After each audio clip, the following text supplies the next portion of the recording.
If you are. Okay. 3, 2, 1. This is Radio Free Cybertron, episode 500. Yay! Woo! Yay! Woo!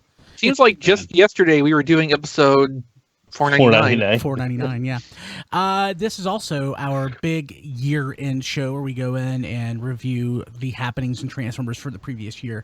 We have 14 pages of items to go through, so unlike normal shows where we go in and talk about each news item, and we're more or less telling a story about what happened throughout the year. So we don't go into as much detail, but we talk about way more. So It was a dark and stormy night. yeah, but it's a lot of fun. But we're going to have a fast pace, and we're going to try to get through it within a couple of hours. So That doesn't sound like a fast pace, but seeing the list of stuff we're up against, I guess it would have to be. yeah, so this is episode, again, 500, which means those 14 pages of show notes will be available at tfradio.net/. So let's see here. Also, I predicted that we'll probably get tired of Headmasters. And you were wrong. Yeah. Probably. Now, if you make that prediction again for next year, then we might stand a good chance of that happening. I'm never going to get tired of Headmasters. Yeah. I'm going to put a caveat on that. Tired of not finding them. I think that would be more of an accurate. Yeah. Well, I can find certain ones because my store's just restocked Wave 1 again. I can't find Wave 3 around me. Me either. Still trying to find hot. And he probably won't until February. Arg. Inventory time, though, you know. Yeah. At Toys R Us, I don't know if not all stores do inventory right after Christmas. Not a full inventory, but stuff does seem to slow down everywhere right after Christmas. Yeah, it is what we used to call back in the day the Great Toy Drought. Although, I mean, if you go through like your Targets, your Walmarts right now, their toy aisles are bare and destroyed. So now would be a good time. Well, yeah, it's inventory time. How can they be bare? It's easier to count when it's still in cases. Well, everything's on the floor. Yeah. The aisle itself, like the wall, the pegs are yeah, it bare. seems like you're getting to like deep semantics there. Let's see here. Diecast predicted that Don will get his Headmaster RC and a G2 Defensor in Combiner Wars, and maybe a Masterpiece Hound, 0 of which happened. So Diecast was 100% incorrect. Yeah. I'm a dreamer. Yeah, you may look at it as incorrect. I look at it as being a dreamer. Regardless of how the rest of these results play out, I think I can just sit satisfied with that knowledge in my mind that Diecast was completely incorrect. But I will be honest, I'm very happy with Gundog from Make Toys. I'm very happy with him. He's a good hound. So I want to get a scope dog. He's a good boy. Good boy. Nice. Let's see here. Let's see. Don predicted that we'll get a new RC, probably Masterpiece. Did not happen. And maybe a Masterpiece Megatron. Well, you're a few months early, but... So Matt predicted, you got to keep in mind the timing of this, that we would get a Unite Warriors Computron, which would be different than the Combiner Wars Computron, and also a Masterpiece Inferno. 100% dead on. Yeah. Mm-hmm. I will say this, that in that conversation, I predicted that Strafe would be a retool of a Blastoff, and I was right. Yeah. So I can console myself with that. Rob was not around on the show that week. He had to take the week off. Chris said that we would get way more Transformers toys in 2016. Sure feels like we did anyway. I think we did. He predicted that Robots in Disguise will continue to be irrelevant. Not as true. I will claim half and half on that result. Yeah. And also more Transformers the movie / 1986 Masterpiece figures, including Galvatron and maybe Cyclonus. Did not happen. I wish, though. Yeah, that would have been great. Yeah. But that was our 2016 predictions. Good job, Matt. You really killed that one. Yeah, now I got to figure out what I'm going to predict for this coming year. Yeah. But right now, man, after the show's over, you need to go to Vegas and use that power to earn lots of money. I think. No, the problem is he would have had to do that the same week he made that prediction. I think this is the first time somebody has made specific predictions and all of them hit. Because those all both of them. All both. Well, you know. All both. Look, you got to start somewhere. Yeah. Let's see here. So let's go. We are breaking up the news items like we do always. Part 1 is toys. Not that we are exactly a toys podcast, but I think we lean heavily into toys. But since Transformers is 80% about the toys. That's true. And then part 2 revolves around media, events, and other miscellaneous stuff. And again, we're going to shoot through this and just try to tell a story, so we'll revisit certain news items throughout the year. Okay, so in January, and one more thing, the news items are broken up by when we reported them. So something could have potentially popped up like at the end of one month, and we didn't actually speak about it until the next month, like a week after. I didn't bother going in and making changes. So if somebody out there is a pedant and is trying to, you know who you are. Yes, it's how we reported it. Okay, so. We have, in the first week of January, this feels like forever ago, but Titan's Return, Leader Class, Soundwave, and Sound Blaster were revealed. So we had new photos that said, "Hey, yeah, we knew that Blaster had been announced, I guess, at New York Comic Con. Was that where you saw it first, Diecast, in 2015? What did I see? Blaster. Yes, it debuted at New York Comic Con with the rest of the first wave of Titan's Return. But in the first week of January, or thereabouts, last week of December, we learned about Soundwave and Sound Blaster. And that they would be a retool. I will add to this narrative just in saying that there was, through the late part of 2015 into early 2016, the one person on the Chinese social media website who kept piecemeal leaking out stuff. And with just by a matter of a couple hours, put out a half a picture of a black and white photocopy of Soundwave before the official reveal happened, just as one last, up yours. Yeah. Actually, so that's also part of the narrative of the early part of 2016. Yeah, so actually, the next news item we wanted to talk about was Combiner Wars Computron art being leaked. And so this stuff had happened earlier in the year and happened last year when whoever in the hell this was it Weibo? Weibo. Was posting, some jerk got the art to the Transformer stuff and was cutting it up and pasting it in chunks. One, spoiling the Toy Fair and everything for everybody, and two, it was the most clickbaity thing ever. And it kind of ruined Toy Fair for us and BotCon. So I'm glad that crap stopped because I hated it. Yep. Yes. Mm-hmm. Not to say we have not had some leaks over the course of this past year, but the scope has been reduced significantly. Yeah. And we have not had a major event since the summer spoiled that badly. Yeah. There's a difference between leaking information and being a complete and utter douche about it, too. Yes, and this is the exact point we were making at the time, too. We are not against leaks, as much as some people were starting to think, was what we were trying to say. It's just a matter of when you act a certain way about the stuff you're leaking, you are going to not have a great response from all sectors, and we are certainly included in that. Yep. Especially when you're leaking everything. Yeah. Let's see here. So we got a nice little surprise that Lio Kaiser artwork surfaced. I'm pretty sure it was the same guy leaking that. Yeah. But that was a nice surprise, and I think all of us at the time were pretty much taken. We were pretty shocked that actually was going to happen. Especially considering, we never thought anything official Lio Kaiser would happen. Not long after this, I think especially from Hasbro. Yeah, right. Yeah. Not long after this, I think was when the third-party Lio Kaiser that was in production or being planned actually was unveiled, or shortly before this, which probably didn't suit the people who were working on it too well. But I don't think those markets really overlap the way you're suggesting. Because the hardcore Lio Kaiser enthusiast is probably not going to be completely satisfied with the Hasbro version. Mm-hmm. I think the hardcore Lio Kaiser enthusiast is probably will take anything, or is probably pretty satisfied with their original Lio Kaiser that they already have. If they have one. I mean, I would like to have a Lio Kaiser. Eventually, I will probably end up getting the Combiner Wars one. It's not a high priority for me.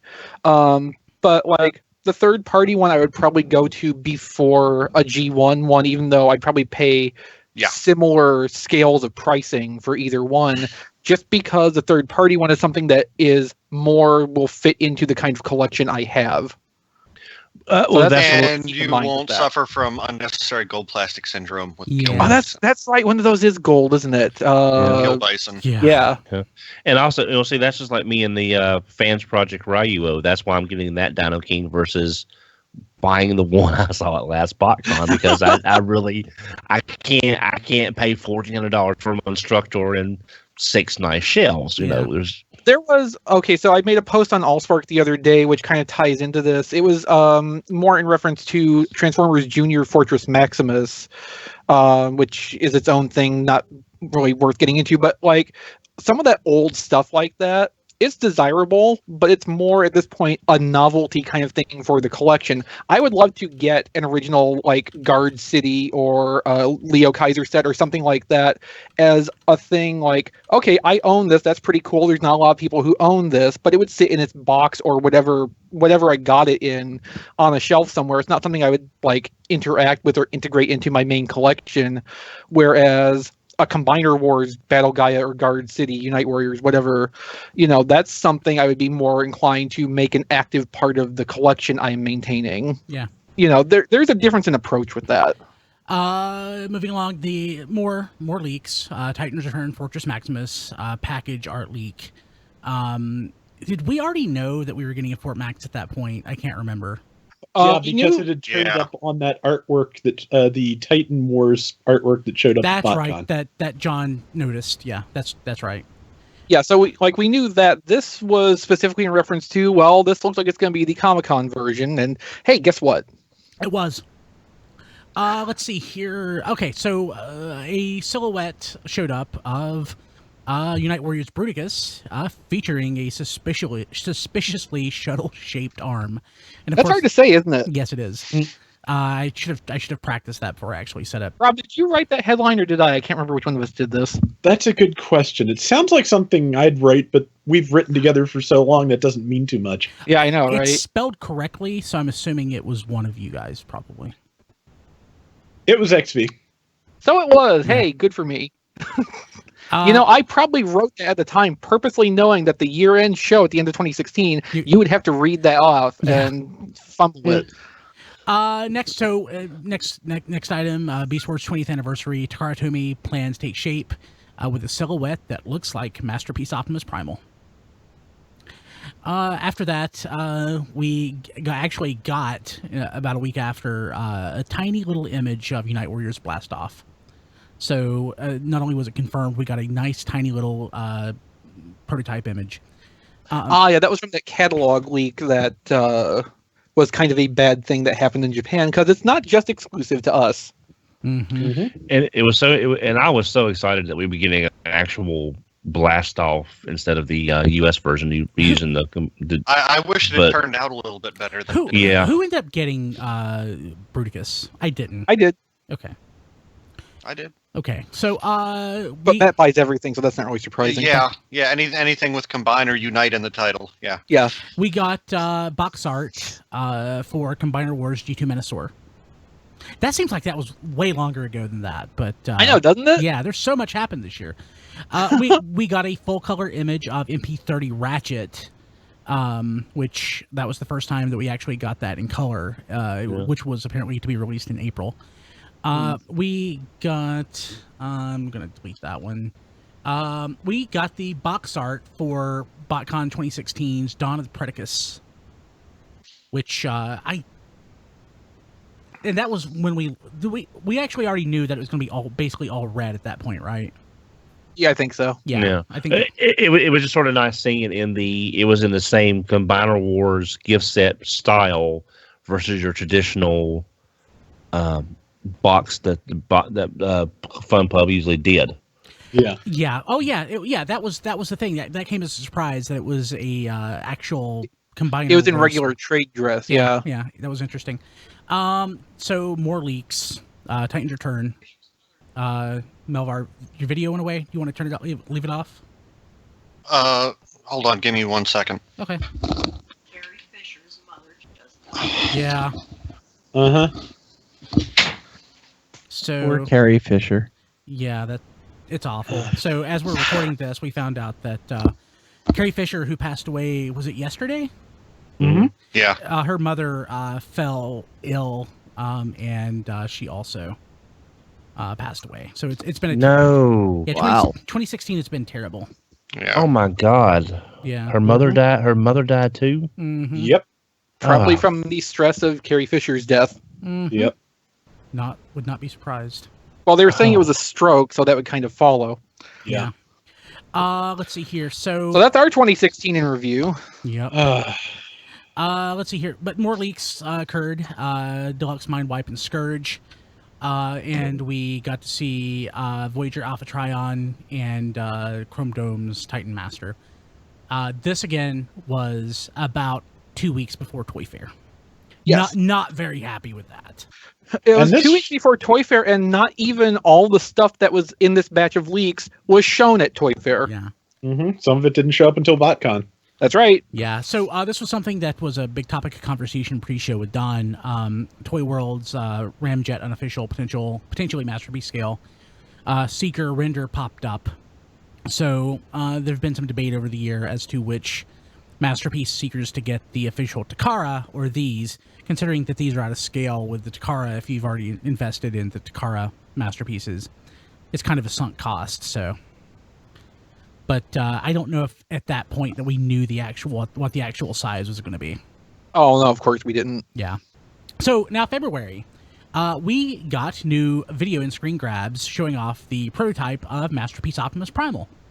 And that was the month I learned to use a Japanese proxy to get region-locked YouTube videos.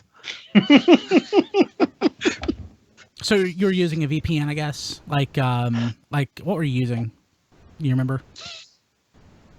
Some proxy server. ProXPN or something? That's probably the easiest one to use, and it's free. No, I don't think it was, but I used something that was able to get the region-locked YouTube videos and download them and take screen caps for the galleries on T-Formers. Nice. And we got images of the swappable faceplate, so that was pretty cool. We also got in-hand photos of the Planet of Junk Platinum set. So we knew that was coming, but we actually got photos of what that looked like in hand, so... Mm-hmm. I love this headline. More Titans Return leaks of dubious quality. Another look at Alpha Trion and Soundwave. We did not like these leaks. Oh no, we most certainly didn't. And We were incredibly unhappy. The longer they went on, the more upfront we were about, we are just sick to death of this. And this is another headline I wrote, by the way. I'm actually kind of proud of this looking back at it. Yes, because this was in February, directly screwing up Toy Fair for us. Yes. Yep.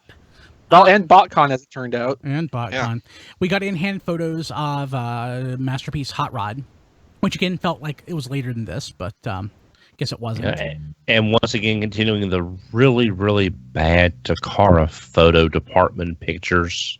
Yeah, he ended up being... I feel like that's improved over the rest of the year. Yeah, it has, but I'm just saying... To a certain degree. Have you seen the photos for Artfire that came out today, Chris? No, I haven't. They are better than Hot Rod, though. How can you take a bad picture of that Inferno mold? How does that happen? There are lines and stuff in the waist that look funny when... Yeah, I think it's that. Yeah, they found the perfect angle to make the hips look like they don't actually attach to the body. Yeah, they really did. Let's see here. So, not as exciting as Nuremberg Toy Fair 2015. Titans Return and Platinum Edition reveals from 2016. So we got to see more, items that would potentially pop up at Toy Fair. And then, of course, we got more leaks with art for Brainstorm. Also a photo of the vehicle mode. I love this. Combiner Wars Computron, partial box art now in color.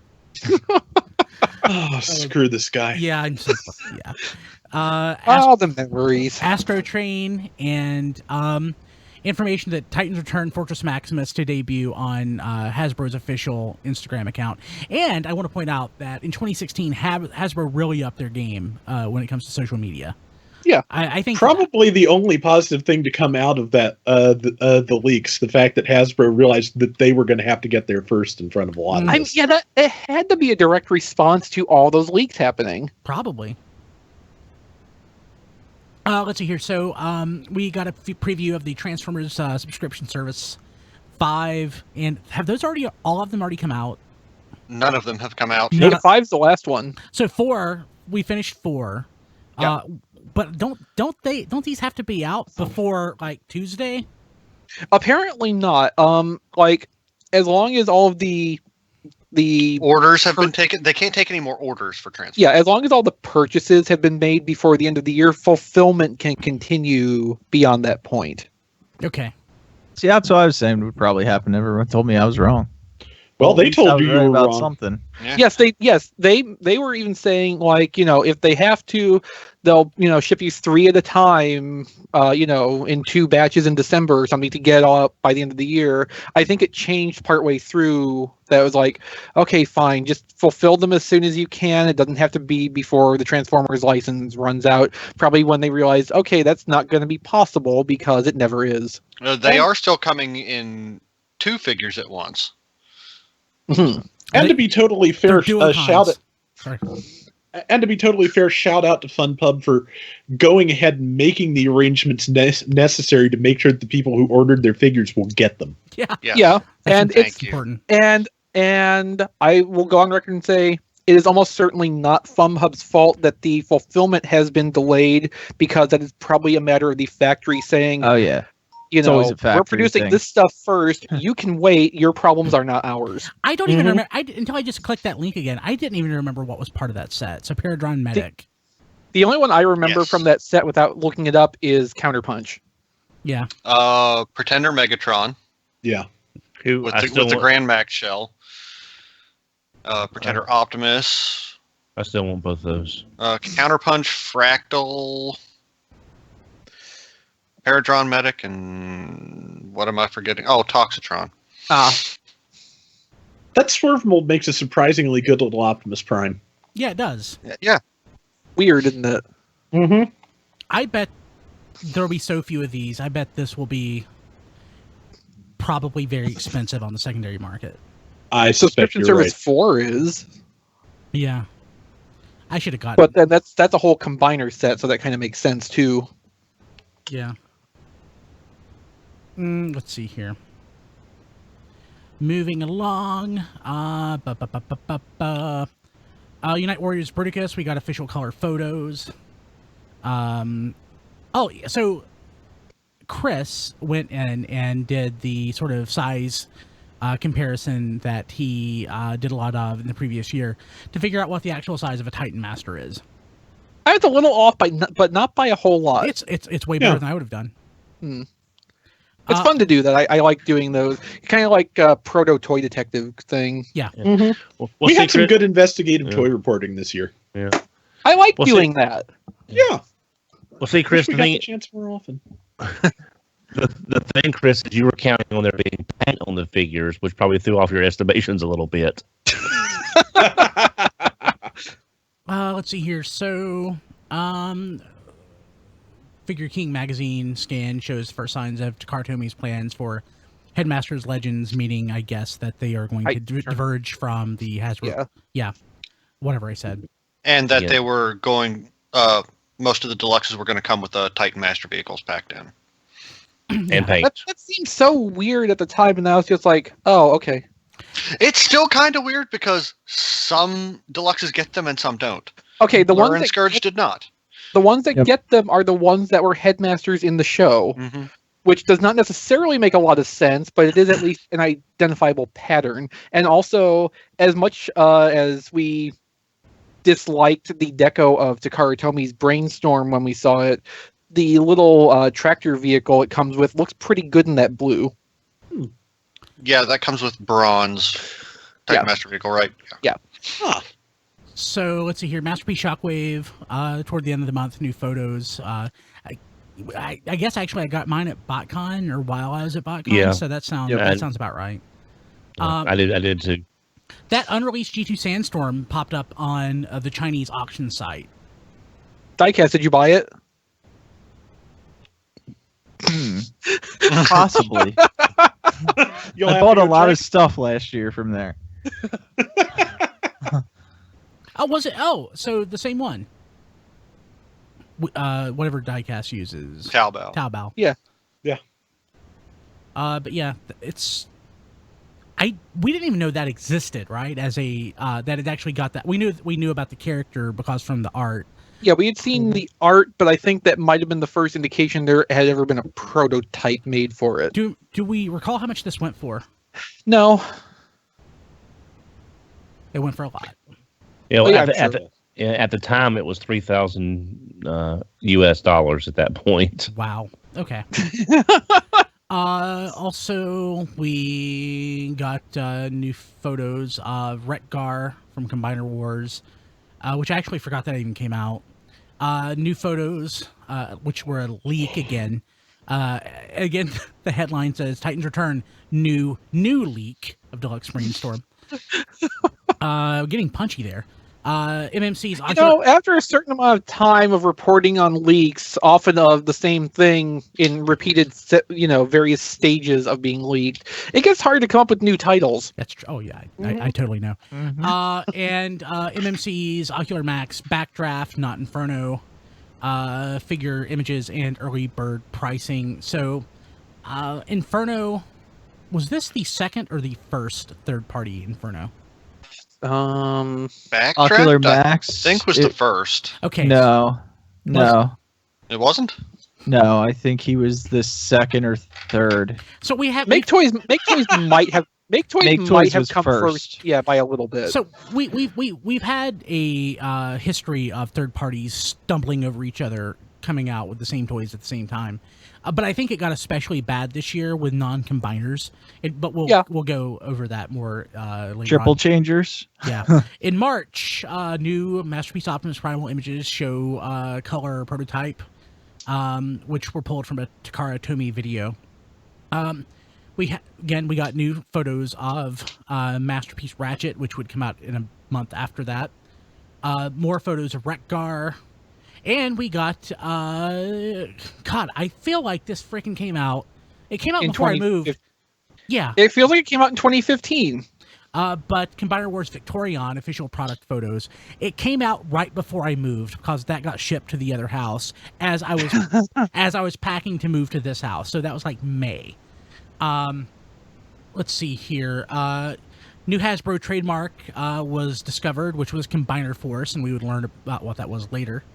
Much later.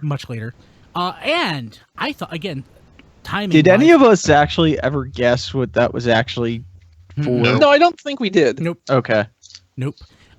We got a reveal of MP31, which is Delta Magnus, and I swore that I would pre-order this, and I did, and I canceled it.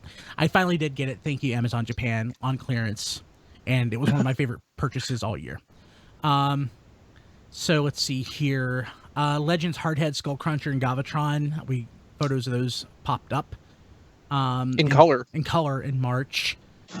We got the first color image of the full combined Combiner Wars Computron, and we learned that he had rocker ankles. And his ankles and hands are awesome. It's a shame that more toys don't have those. Yeah. More of the Combiner Wars toys. Yeah. So we already knew about this toy because we actually saw it at BotCon 2015 at the Agabus show thing they had at the hotel that we were in.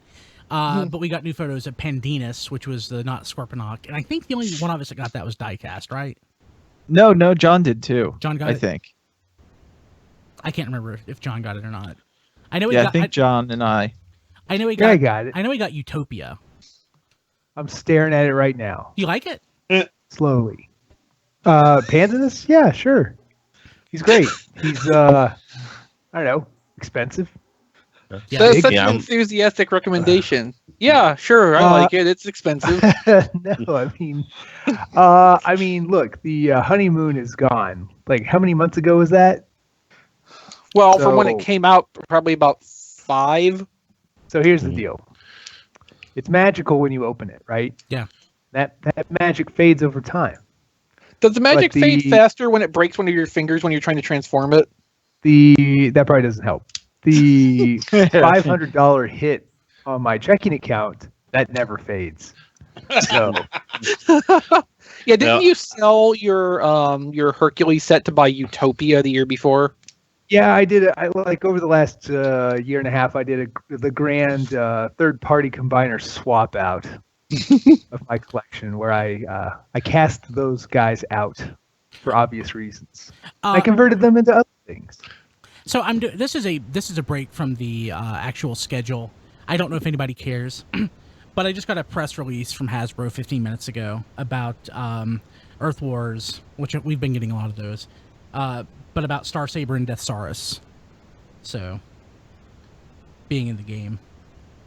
Just now, hasn't in Earth Wars we've been seeing characters show up there first that we wind up getting in Titan's Return? Maybe, but not. It may not lead to B. I want to say, but yeah, it just may be coincidental, but I think so.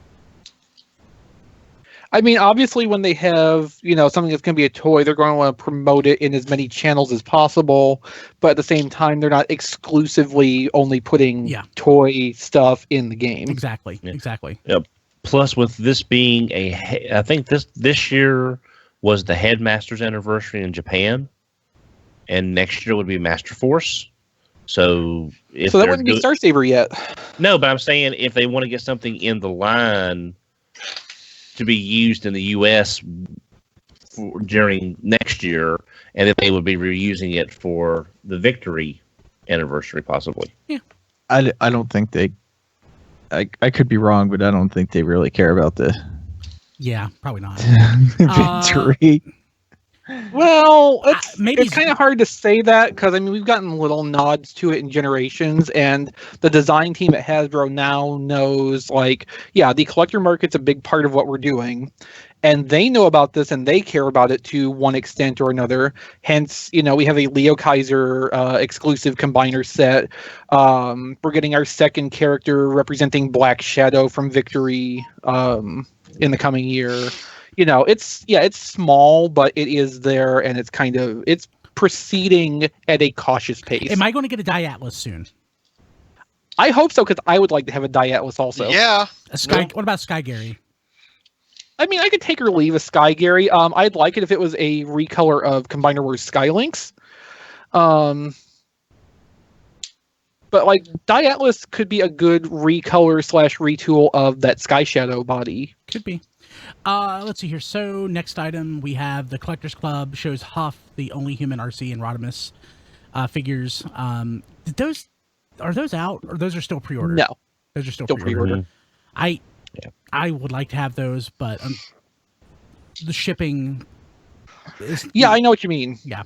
Let's see here. The BotCon 2016 Tri-Predicus Council sample images featuring the final head sculpts, but the head sculpts from the face on.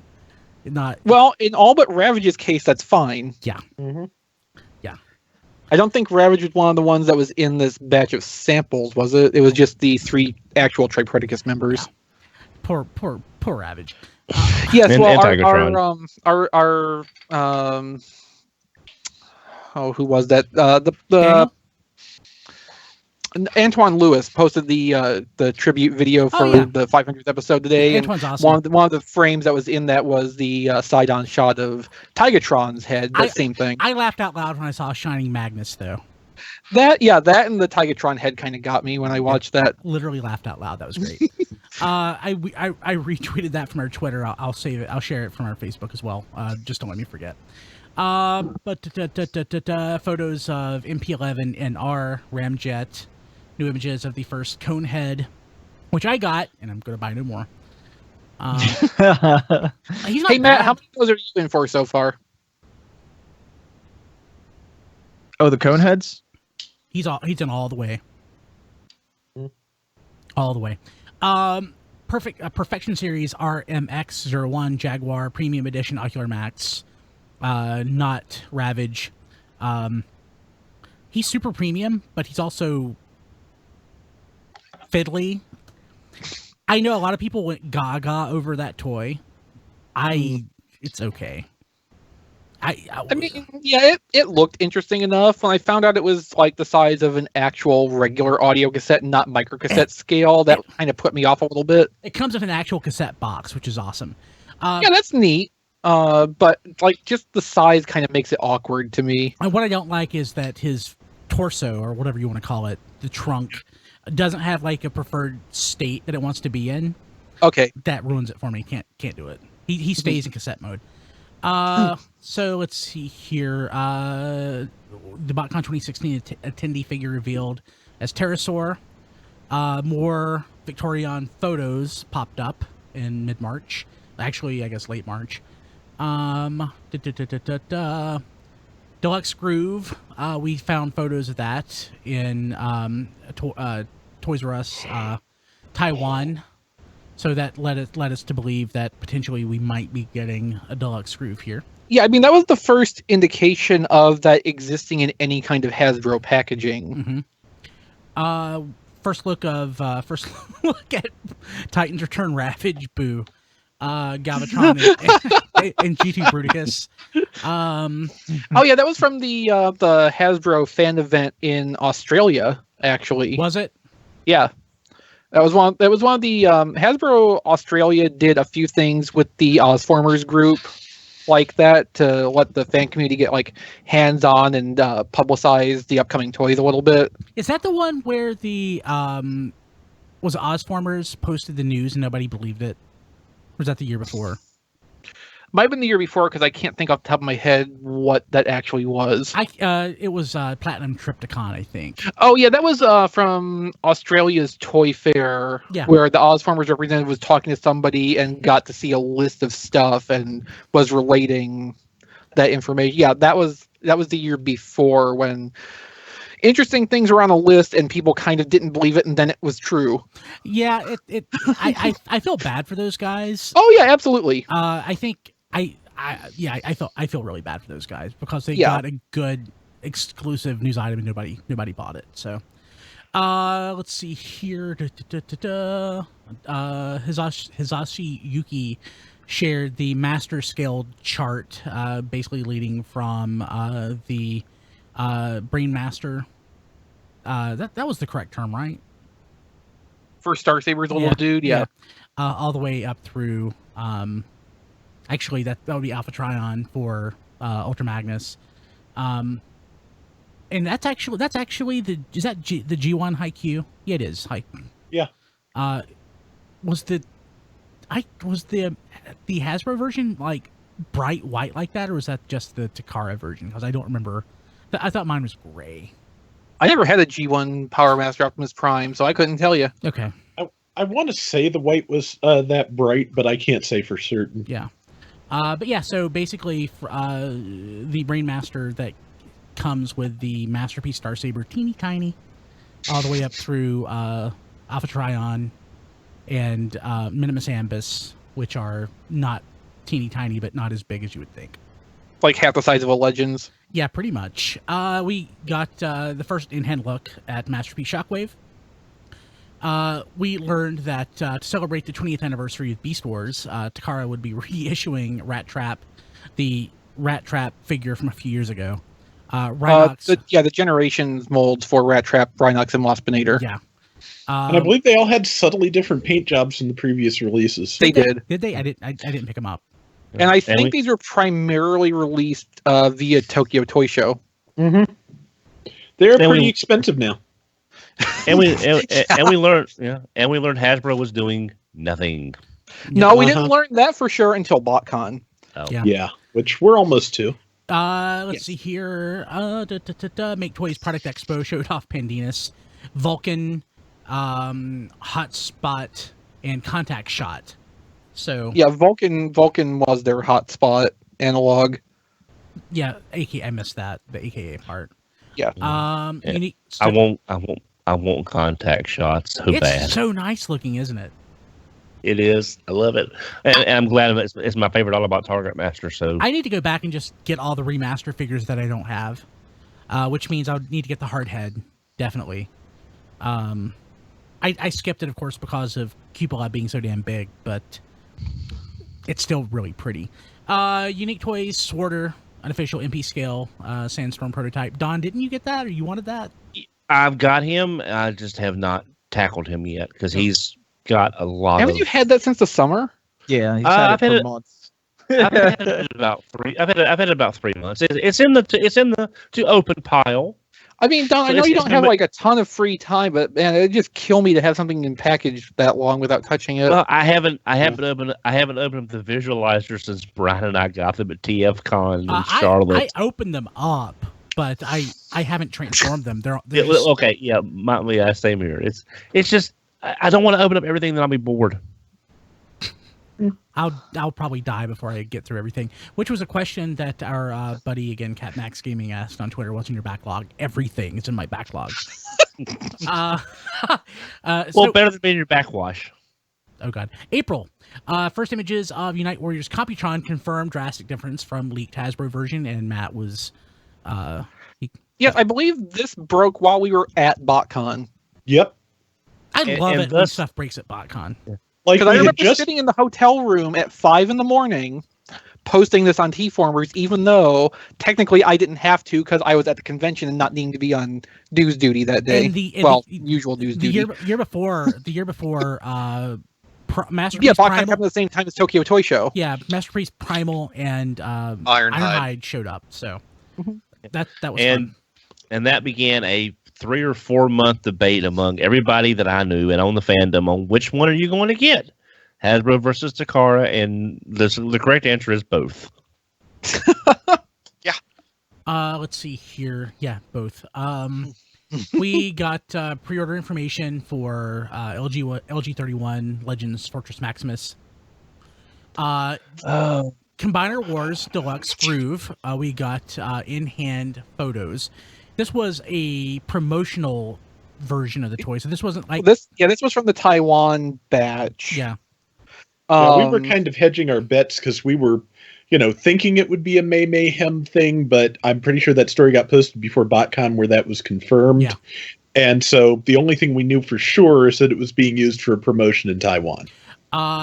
Let's see. And the in-hand photos basically just serve to illustrate that, yes, apart from one very, very minor color difference, it still was essentially the same thing as the Unite Warriors release. Mm-hmm. Let's see here. So, Fans Project Warbot Die Z, Die Atlas homage, pre-ordered, showed up. I first thought we saw this thing like in 2013. Well, that's a problem with Fans Project stuff.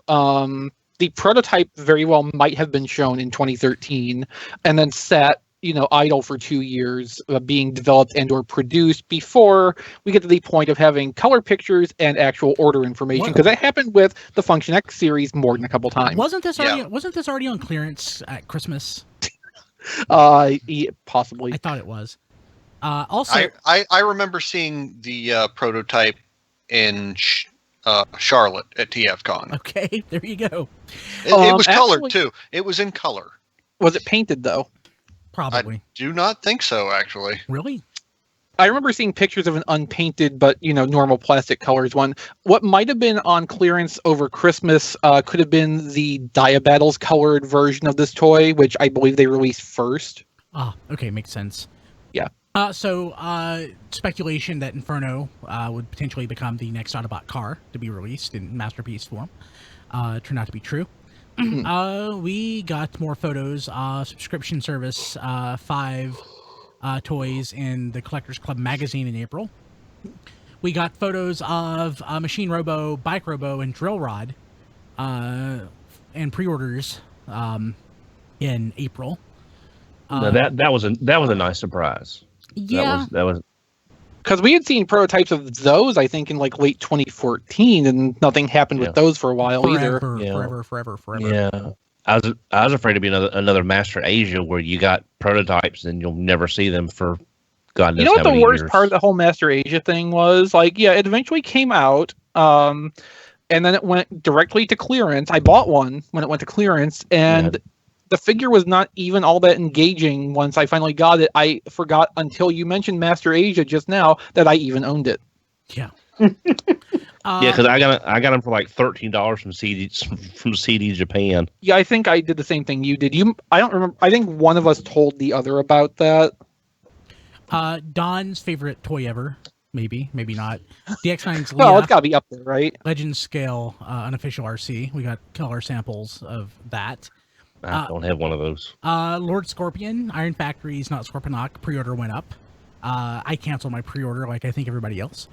Yeah, XV was really, really excited about this at this time. I was really excited about it based on the solicitation information from the retailers that was going to be 18 centimeters tall, or like 7 inches. It's more like which 5. we all assumed would be the head height, not how far up the guns stick above the body.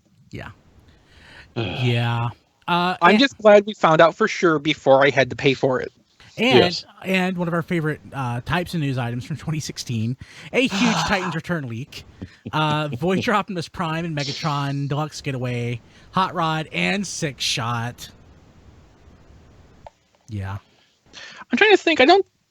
Did this come from the same leak source as all the other earlier stuff, or was this a new... I don't remember. No, this was a different source because this was all those color guides. Color and plastic formulation guides. This was kind of the big one, the most detailed one, and the one that almost got a couple of artists at Hasbro fired. Yeah. Like, the potential consequences of this are terrible, and I don't want to see stuff like this leaked because of that. At the same time, it's really interesting to have a guide like this where you can actually see what types of plastics go to what parts of the toy. Yeah. It's fascinating stuff, but yeah, like you said, it's fascinating stuff, but it's not worth somebody's job who was probably not involved in this getting leaked. Yeah. Let's see here. Titans Return in May. We're into May. We got a first look at the color guide for Hot Rod, which was that our first indication? Oh no, Hot Rod was included in the last story. Yeah, but this was we got a really good look at it.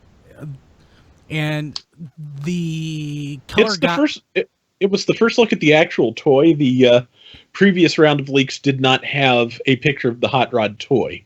It was just like a intention of design image kind of thing. Yeah, like stock art for the robot mode and the classics for the vehicle mode. So something I completely forgot about: Transformers Adventure Dogfight versus Run Amok.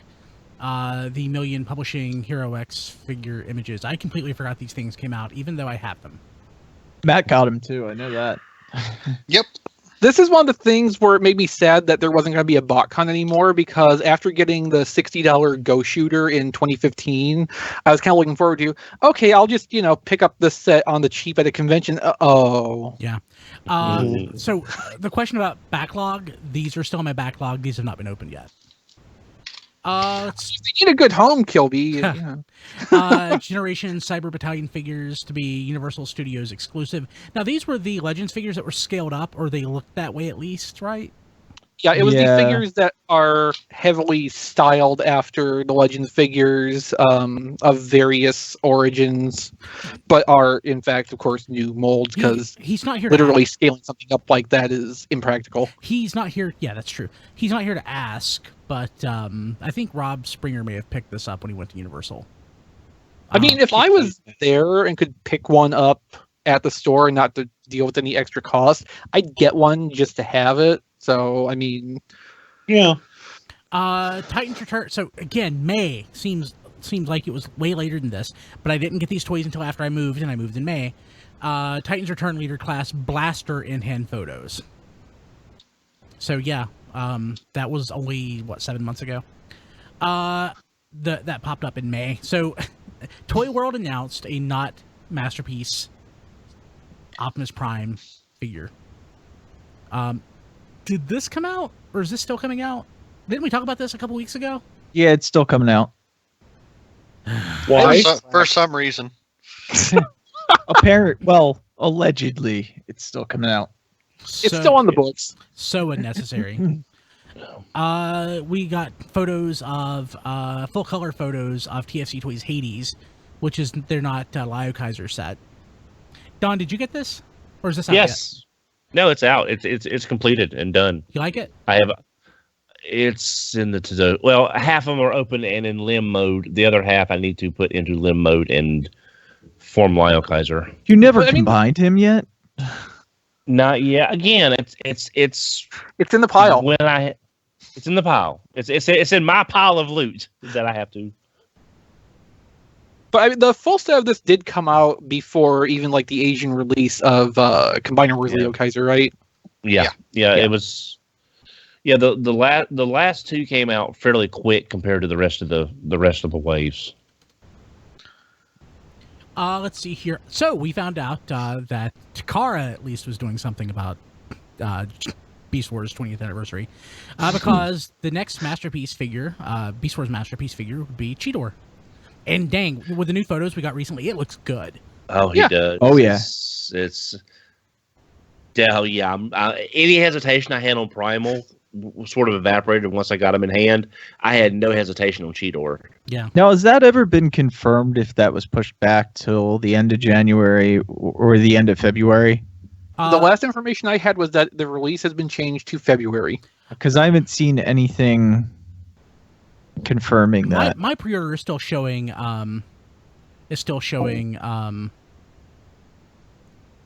January. Yeah. Yeah. So I'm gonna change backgrounds because I haven't seen anything say that it was pushed back to February yet. The retailers are not always the fastest to come up with those updates. There's still a little bit of time to see how that's going to play out. Let's see here. We got the first look at Masterpiece Inferno. We were very happy with that. Of course, Masterpiece Inferno was Masterpiece Toys try to balance toy versus cartoon aesthetic. But they certainly do since like MP10. Yeah. That was a turnaround in the design philosophy for them. But Inferno definitely looks very cartoon. Yeah. I would say to its detriment, but like I have a very specific line of preference for what my Transformers look like. I know other people would be delighted with how cartoon this came out. I prefer the stuff within reason. Like I don't want something to mirror like the G1 Ratchet and Ironhide. But I kind of do. I would like to have the option of having a second one. Yeah, I could see that. But I prefer like the MP11, not MP11, MPO. What was Megatron again? 7? 5. 4? Whatever. The original Masterpiece Megatron again, also 2 toy-ish. Because that was the stage and design where masterpieces were their own design aesthetic. Yeah. They're inspired by things, but ultimately they are their own style. Yeah. And that kind of stopped after MP10 for sure, but also kind of Masterpiece Rodimus the first time around. Yeah, so Hisashi Yuki teases the next Unite Warrior Combiner, featuring, it was Skyrain, not Skyrain, whatever, Link's Master. And that still hasn't come out yet, has it? Yeah, it did. I have it. Oh shoot! Last month, I think. A month before, maybe. I canceled my pre-order. I completely forgot. Dang it! It doesn't really matter, except you're not getting Ratchet. Yeah, that's a pretty nice Ratchet. That's the reason I want it. Wheeljack looks so much better. Yes. Let's see here, but that was teased. Okay, so this was something that caused some controversy. At UK Rollout Roll Call convention, BotCon, Megatron, and Ares are exclusives. Don. Were made available. It apparently wasn't. It was apparently they were already slated for the convention or that venue. Yes, but I don't know if that actually counted into the limited quantity that we're like. Megatron was supposed to be like a limited edition of 800. Was that 800 made available at BotCon and then however many they had here? I don't know that we ever got an answer to that.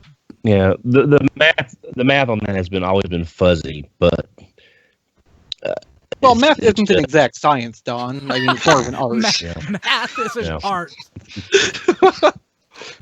It can be interpreted many ways. Yes. Yeah. Yeah, especially when, I'm sorry, Don, continue. 40 minus 40 leaves 0, which was what we know. Well, in a certain frame of reference, yes. That's what this could. Like, we threw a fit over this. I remember. Yeah, we got pissy about it. The person, we threw a fit over it because at the time it was not clarified that the quantity they had for a rollout roll call had been pre-allocated to that purpose. Like, at the time, we were assuming that they held back some from BotCon to take there specifically.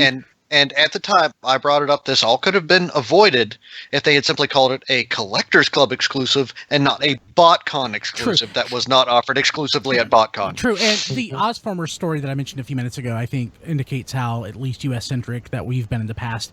And this was me being very U.S.-centric. I actually confused roll call when the story happened with the other... TF Nation? TF Nation. And the organizer of... I'm pretty sure it's the organizer or somebody somebody on the organizing team at least contacted me and it's like, hey, try to straighten it out. It's like, hey, one, it wasn't TF Nation, it was rollout roll call. And also these were pre-allocated and I didn't see it because I wasn't friends with the person and it went to my spam folder and whatever, but it was like 2 months before I actually responded and I don't think I ever got a response. So probably, but now, now 7 months later, I'm clearing the. We're not perfect. No, not even close.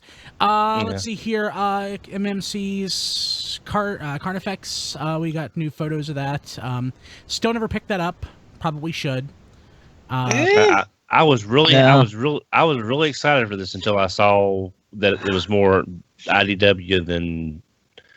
I still like the fact that it's heavily IDW based. It looks really nice from all accounts. It is really nice. It's just that, I have to go the Hasbro route when it comes out because we've been begging for it for so long. Yeah. But like I said on a few episodes ago, it's not the Overlord that I think of when I think of Overlord. I think of Master Force. And believe it or not, I agree with you, Don. Yeah. Don gives a thumbs up. MMC's reformatted series, Dichemus, unofficial Roadbuster photos. I was pronouncing it Dickamus. I like that better. Unofficial Roadbuster. I forgot this existed. Yeah, it's a very odd take on it. It's a very odd design. It has not come out yet, to my knowledge. They're leading with Titanica, which is the other. The other version of the mold. Yeah, that's actually, based on Strika. That actually came out, I think, today, or at least Big Bad, I know, put it on the front page as being in stock. Mm-hmm. So I'm guessing it's so you may get it in about 3 weeks. Cool. Mayhem continues. Combiner Wars Deluxe Groove available at online retail. That ended up being a mess. Yes, that was a disaster. Although at this point, right now, when we're recording, it is very easily possible to go to online retailers and find one of these for $16 to $18. I ended up giving away 2 to Toys for Tots. So, actually, Crazy Steve, if you're listening, right now you were the backup winner for the one that we were giving away. You never responded to my message, so I went to Toys for Tots. Oops. Yeah. So let's see here, but yeah, so with Groove. Certain retailers got them in. Certain retailers didn't get them in until October. Yeah, what we ended up hearing, I don't even remember what channel it came through, but we ended up hearing that there was a problem with the production run. Only a small amount of the order was produced in time. So, retailers like Amazon got most of what was produced at that point, and then there was just very, very, very few to go to other retailers, which in some cases led to stupid markups, although I guess not entirely unjustified because of how the model works. But a lot of people were kind of left out of that, and it was not a happy time overall. Yeah. Yeah, people really got out of groove on this one. You're reaching with that one, Don. I'm sorry. Sorry. Let's see here. Moving along. So, Masterpiece Loud Pedal, which was the Trax recolor, we got stock photos of that. I still need to get that. It's so pretty. It's beautiful. So pretty, and I love like the story of the origin of the Black Tracks, the original Black Tracks. And I like that. I like that it was the least frightening of the three to transform so far. That's great when it's like a show exclusive like that too. Yes, and presumably will not be easy to replace in the very near future. Oh, hey, next item. This is cool. We are getting an unofficial Springer figure from Toy World. That's great. I love that. Hey, we need one of those. We need one of those. Also, finally. Yeah. Next item: Generations Toys GT4 Jazz J4ZZ. New photos. Yep. I love this headline. Yeah, new photo of unofficial toy with brazenly accurate name. That was me. I was gonna say I think Rob gets the credit on that one. And this is of course based off. Hey, this fulfilled John's prediction for 2016. No, it doesn't. It's not official. But I know. It's just slapping Hasbro in the face. It also looks like the Reveal the Shield toy, which doesn't make sense. Yeah, we talked a lot about that. Mm-hmm. Yep. Well, no, it does make sense. We talked about this. The Reveal the Shield Jazz is like the ideal Jazz, the ideal modernized Jazz. It's just maybe not something you want to directly scale up to be Masterpiece alike. Yes. Yeah. Okay, now we're in June. So Titans Return, massive gallery of photos from Asia hands-on event featuring the SDCC, Titan War set, and more. So lots of photos. We love talking about photos, and we had a ton in early June. We got stock photos of Titans Return Deluxe Wave 2, which included Chrome Dome, Weird Wolf, Mindwipe, and Highbrow. Yeah, these were the actual like production plastics photos, because of course right after BotCon we got the press kit stuff, which was the renders. Yeah. So when did they start doing the renders? It was in the last couple of years, right? 2015. Yeah. I kind of like that they do those. Yes and no. Like one problem we've run into with the renders sometimes is that when they're putting them together for distribution, sometimes they don't get all the colors right on all the parts. Sometimes elements are missing from the published render. So it's not always the most accurate representation of what you're getting. There's also the problem of the detail level looks a lot higher on those renders than on a physical product. They sure do. I just like that they're transparent. I can do a lot more with them. No, I mean that part is nice. It takes an extra step or two to make sure, like when you're reducing them down to JPEG, that they come out looking the way they're intended to. Yeah. But like, yeah, overall there are benefits to that, especially since like they can have that stuff ready whenever they want to be distributed immediately after an event. We don't have to wait, days or even a week like we have sometimes for prototype physical object stock photos. And sometimes when we were nosy, we would find them during the event. Yes. Just saying. So let's see here. Poseidon from TFC Toys. We got new photos of the unofficial Piranha-Con combiner. Don, did you get that one too? No. C-Cons are not a big on my list of must get new versions of. I don't know why that didn't interest me. No third-party combiner interests me. I guess that's the reason. But I know why this didn't interest me. Like, I would really love to have a modern set of C-Cons, but they have to come out in a capacity where I can afford to buy multiples, because my C-Cons are the ones from Master Force, where they are army builders. Yeah. Can't do that with TFC. Well, you could. Yes, but I don't have my own home to mortgage. Yeah. So the SDCC 2016 G.I. Joe versus the Transformers set was leaked, which was Soundwave versus Powerglide, which I don't think I got. I'm pretty sure I don't have this. This is the first one of these that I didn't get. And I don't feel torn up because of that. Rob got to review one, though. It's nice. Yeah, it was pretty nice. So Powerglide is, of course, based off the Rattler, right? And yeah, Soundwave was based off of the Hiss 3-4. One of those. It was a weird model of Hiss that was only issued like once or twice in like 2005. I tracked down the correct model in the review I did. It's listed there, but I forget the specifics now. But of course, you can always go to tformers.com and find our entire back catalog of reviews to get little details like that forever. Yep. Exactly. So Tokyo Toy Show 2016, we got first look at Masterpiece G-Tour. And I think we were suitably impressed. Yeah. Like, even without color, you could tell they're doing some magic with this engineering. Mm-hmm. Yeah. We got our first color photos also of Masterpiece Inferno. And first official product photography for the Masterpiece Thrust retool. And we got Link's Master official photos from the Tokyo, from Takara Tomy, Unite Warriors, Sky Rain-ish combiner. That certainly was a whole lot of words you just said. Exactly. Well, so I could read the headline, but it still doesn't necessarily make sense. Unite Warriors UWEX Link's Master official photos of Takara Tomy edition Skyrain. It's not Skyrain, so I was just trying to dance around it. It's the Takara Tomy edition of Skyrain. Yes. It's 80% Skyrain. It just has one different limb. Mm-hmm. Tokyo Toy Show again. Legend Series. Because guess what happens in June? It's Tokyo Toy Show. Mm-hmm. We got Legend Ginrai, Super Ginrai leaked, and it turns out he was way different than Power Master Prime, which was good because we assumed that a God Bomber would be made available to go with him. And I believe today is its release date. It is actually. Genrai, yes.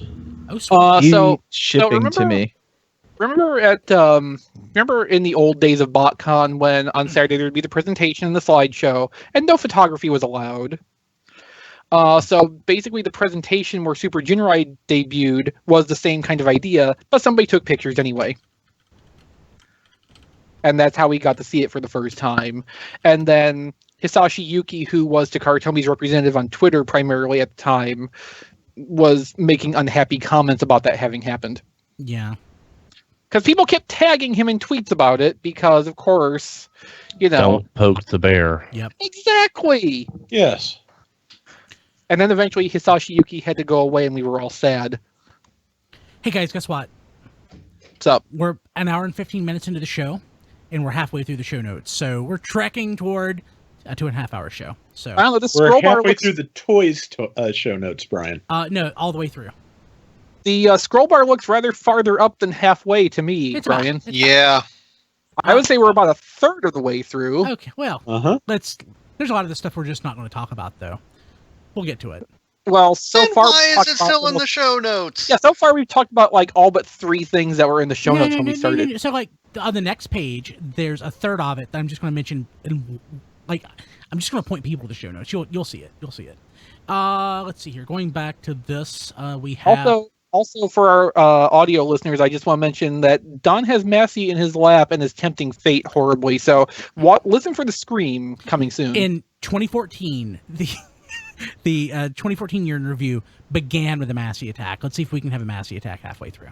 Brian, can you make a note that just in case there's not a Massey attack, can you dub a Wilhelm in here I could do that. to simulate the effect of a Massey attack? Ah! Yeah. I'll find it. Yeah. Okay, so I probably have one I can send you if you need it. it's all over the place. I know.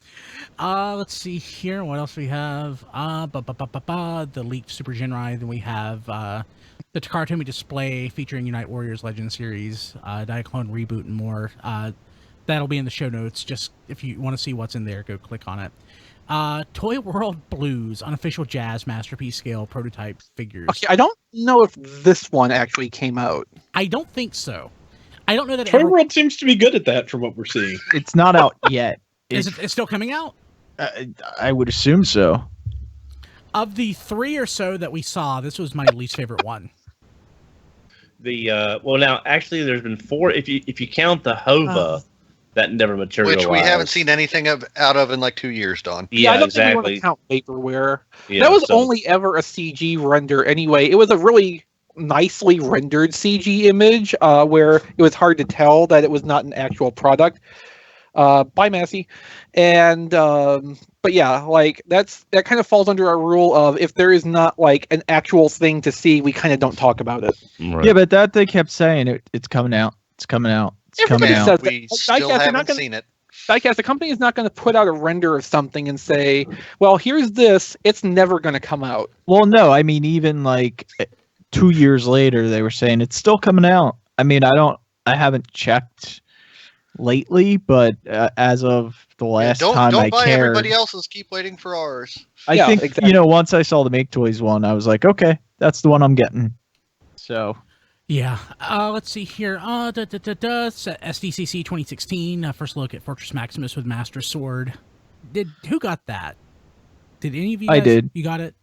Yeah. So you have that, the Hasbro version, regular Hasbro version, and the Legends version? Yes. That's awesome. I love you.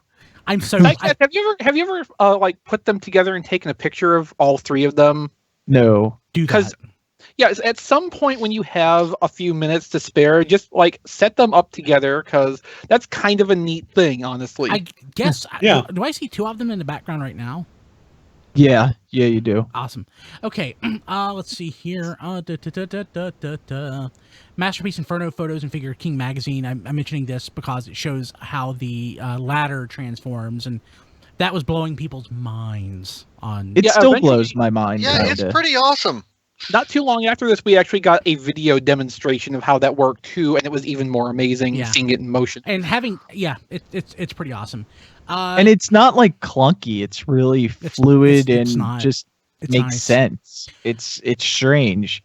Inferno is so nice. If only the legs were detailed. Here at the end of June, we learned that the Titans Return Deluxe Brainstorm would be released at retail, and the wait began. Did we know at this point that it was going to be a Walgreens thing? We did. Yes, because the photo that came... yes, all right. Yeah, the retail version, we found out about the photo came from the buyer for Walgreens. Who disappeared from Twitter about 2 hours later. Yeah. And it was wait and wait and wait. That's what it says, and the wait began. Yeah. So just wait for it. Wait for it. Though we did get advance warning that it would be till about November until it came out, but we kept getting nobody rumors. believed it. We all started looking in September. Yeah, but the guy told us that, and then he disappeared. Yeah. You know what's funny is I've went to 2 Walgreens within the last couple days just looking for a Star Wars figure, and both Walgreens I went to, they just got Brainstorms in or just got restocked on Brainstorms. There have been some Walgreens we've heard that have clearanced it to about $374. Yeah, I saw one photo of that. That didn't happen in my area yet, but hopefully if it does, I'm going to pick up a couple more. Yeah, if I see those for $374, I'm just going to have to grab one. Yeah. I'm not sure what I'll do with it, but I've got a bunch of Titan Masters that could use a body, so...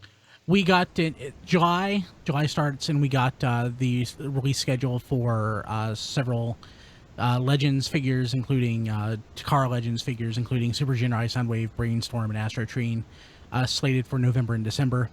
Also in early July, there are a ton of galleries and reviews posted to tformers.com of Titans Return figures.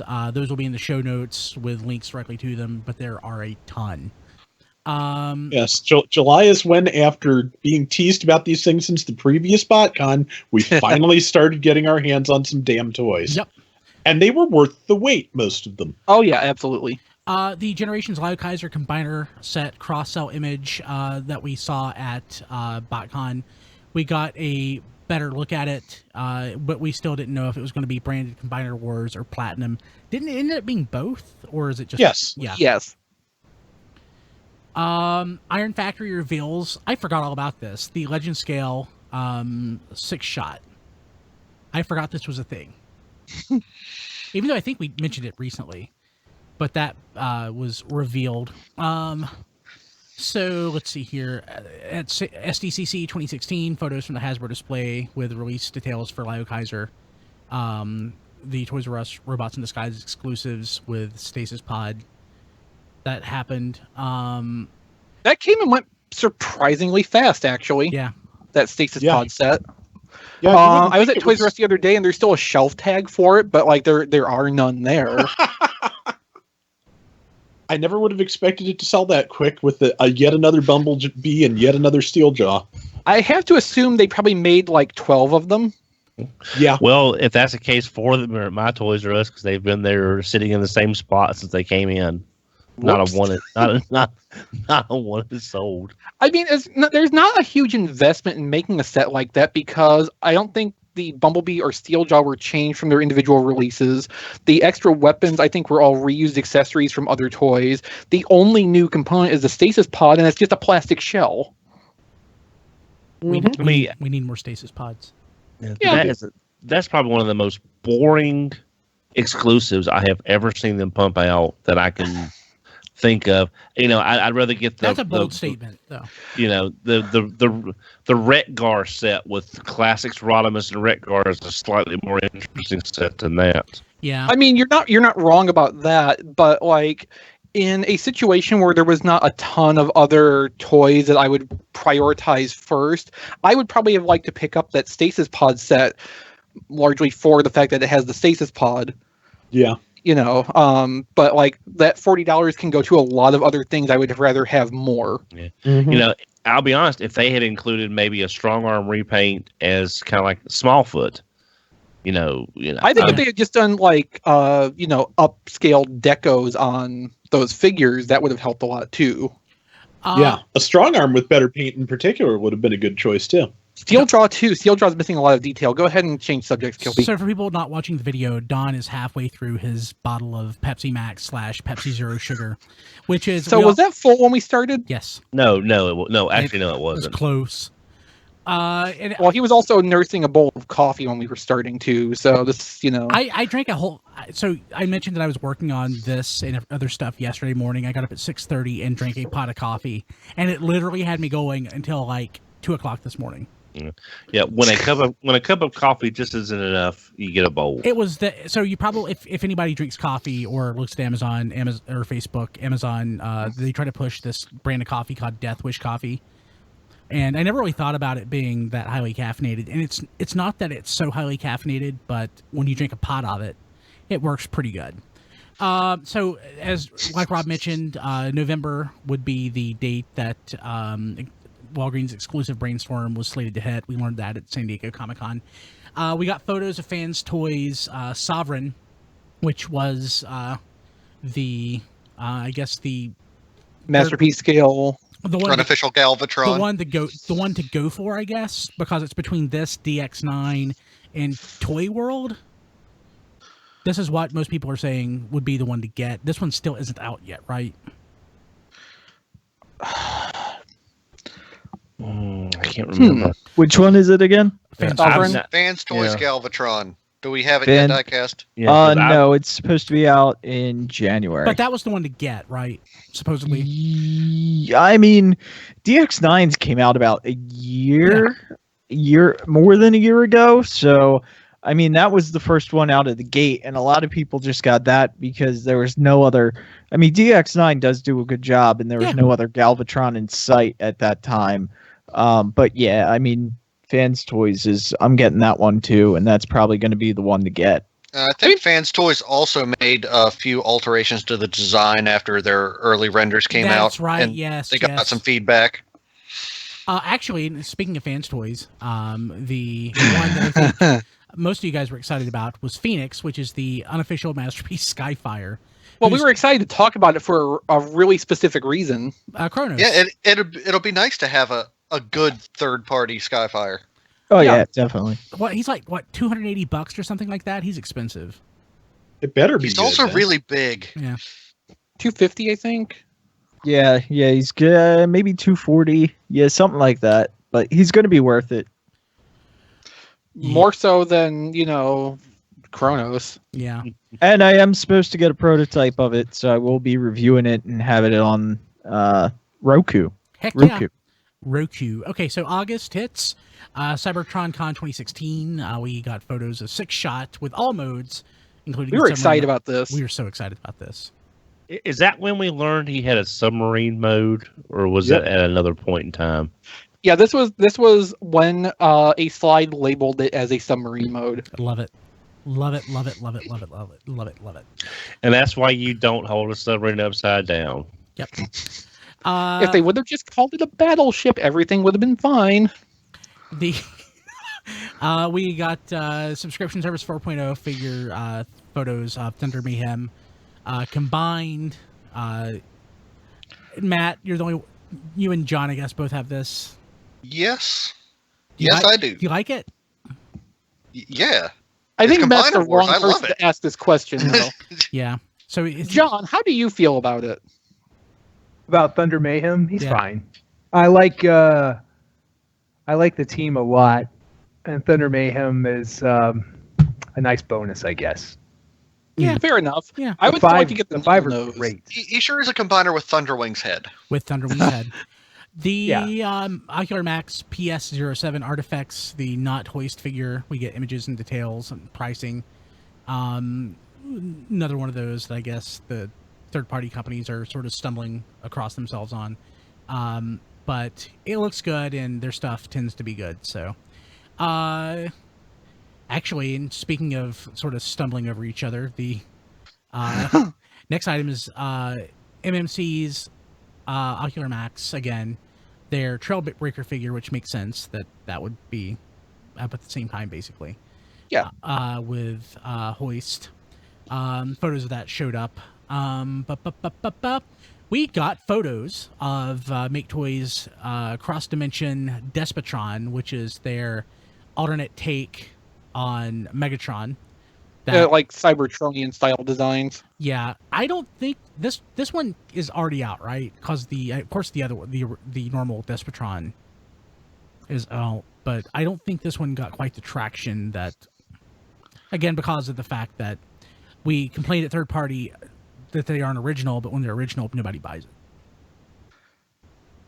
Like, people were kind of interested in Striker Manus, which was the analogous Optimus to this Megatron. But yeah, I think by the time this came out, like, some of the interest had died off a little bit. Yeah. More Cybertron Con 2016 information, including Titan's Return, new reveals, Voyager Optimus, Hot Rod, Kickback, and more. I was glad to see Kickback. Yeah. And he turned out really well, too, except for, some of the plastic choices. Is he a bit smaller than the other two? Not particularly. No, Okay. he scales pretty well especially with the shrapnel. Okay. Yeah, they managed to kind of pick the one with the thinnest body for last, which worked out for them. Mid-August. This is something I used to religiously track, but I just did not give a crap this year. The SDCC exclusives going online, and apparently it wasn't the disaster that it's been in the past. No, they were actually pretty easy to get, even a little while after they went up. Yeah. So whether that's a case of they produced more of them to like head off demand, or the demand was just poorer this year than it has in recent years, I mean, I don't think we'll ever really know for sure. Yeah. I mean, I was on the site and the Star Wars stuff went in a heartbeat, just like it always does. The Transformers stuff stayed around a little bit longer than normal. So I think, if I'm remembering right, the Transformers exclusives did end up selling out at SDCC. Like, the quantity that they had at the booth did sell out both days. But the amount they put up online lasted surprisingly long. Actually, I could be wrong, but I think you can still get one of those on Hasbro Toy Shop still. Which one? I think you can. No, I think you can still get Fortress Maximus. Actually, you might be able to get more if you check their eBay page. They have. Very I know. possible, yeah. Yeah, a couple weeks ago they had even the Soundwave tablet that was really cool. They had that on their eBay page. So yeah, the exclusives this year maybe didn't hit quite as hard as years before. The eHobby Convo Bat set was unveiled, and to mixed reaction, but I think most people kind of like it. I pre-ordered it. I should have it here in a couple weeks. I think the mix of reaction was over the price. Yeah, $90. Yeah, I was going to get that, and then no, because I liked Mind Wipe, but not for $90. I do like Mind Wipe. I do like those colors, but it is really expensive. Yeah, it's not something I particularly have to have. Mm-hmm.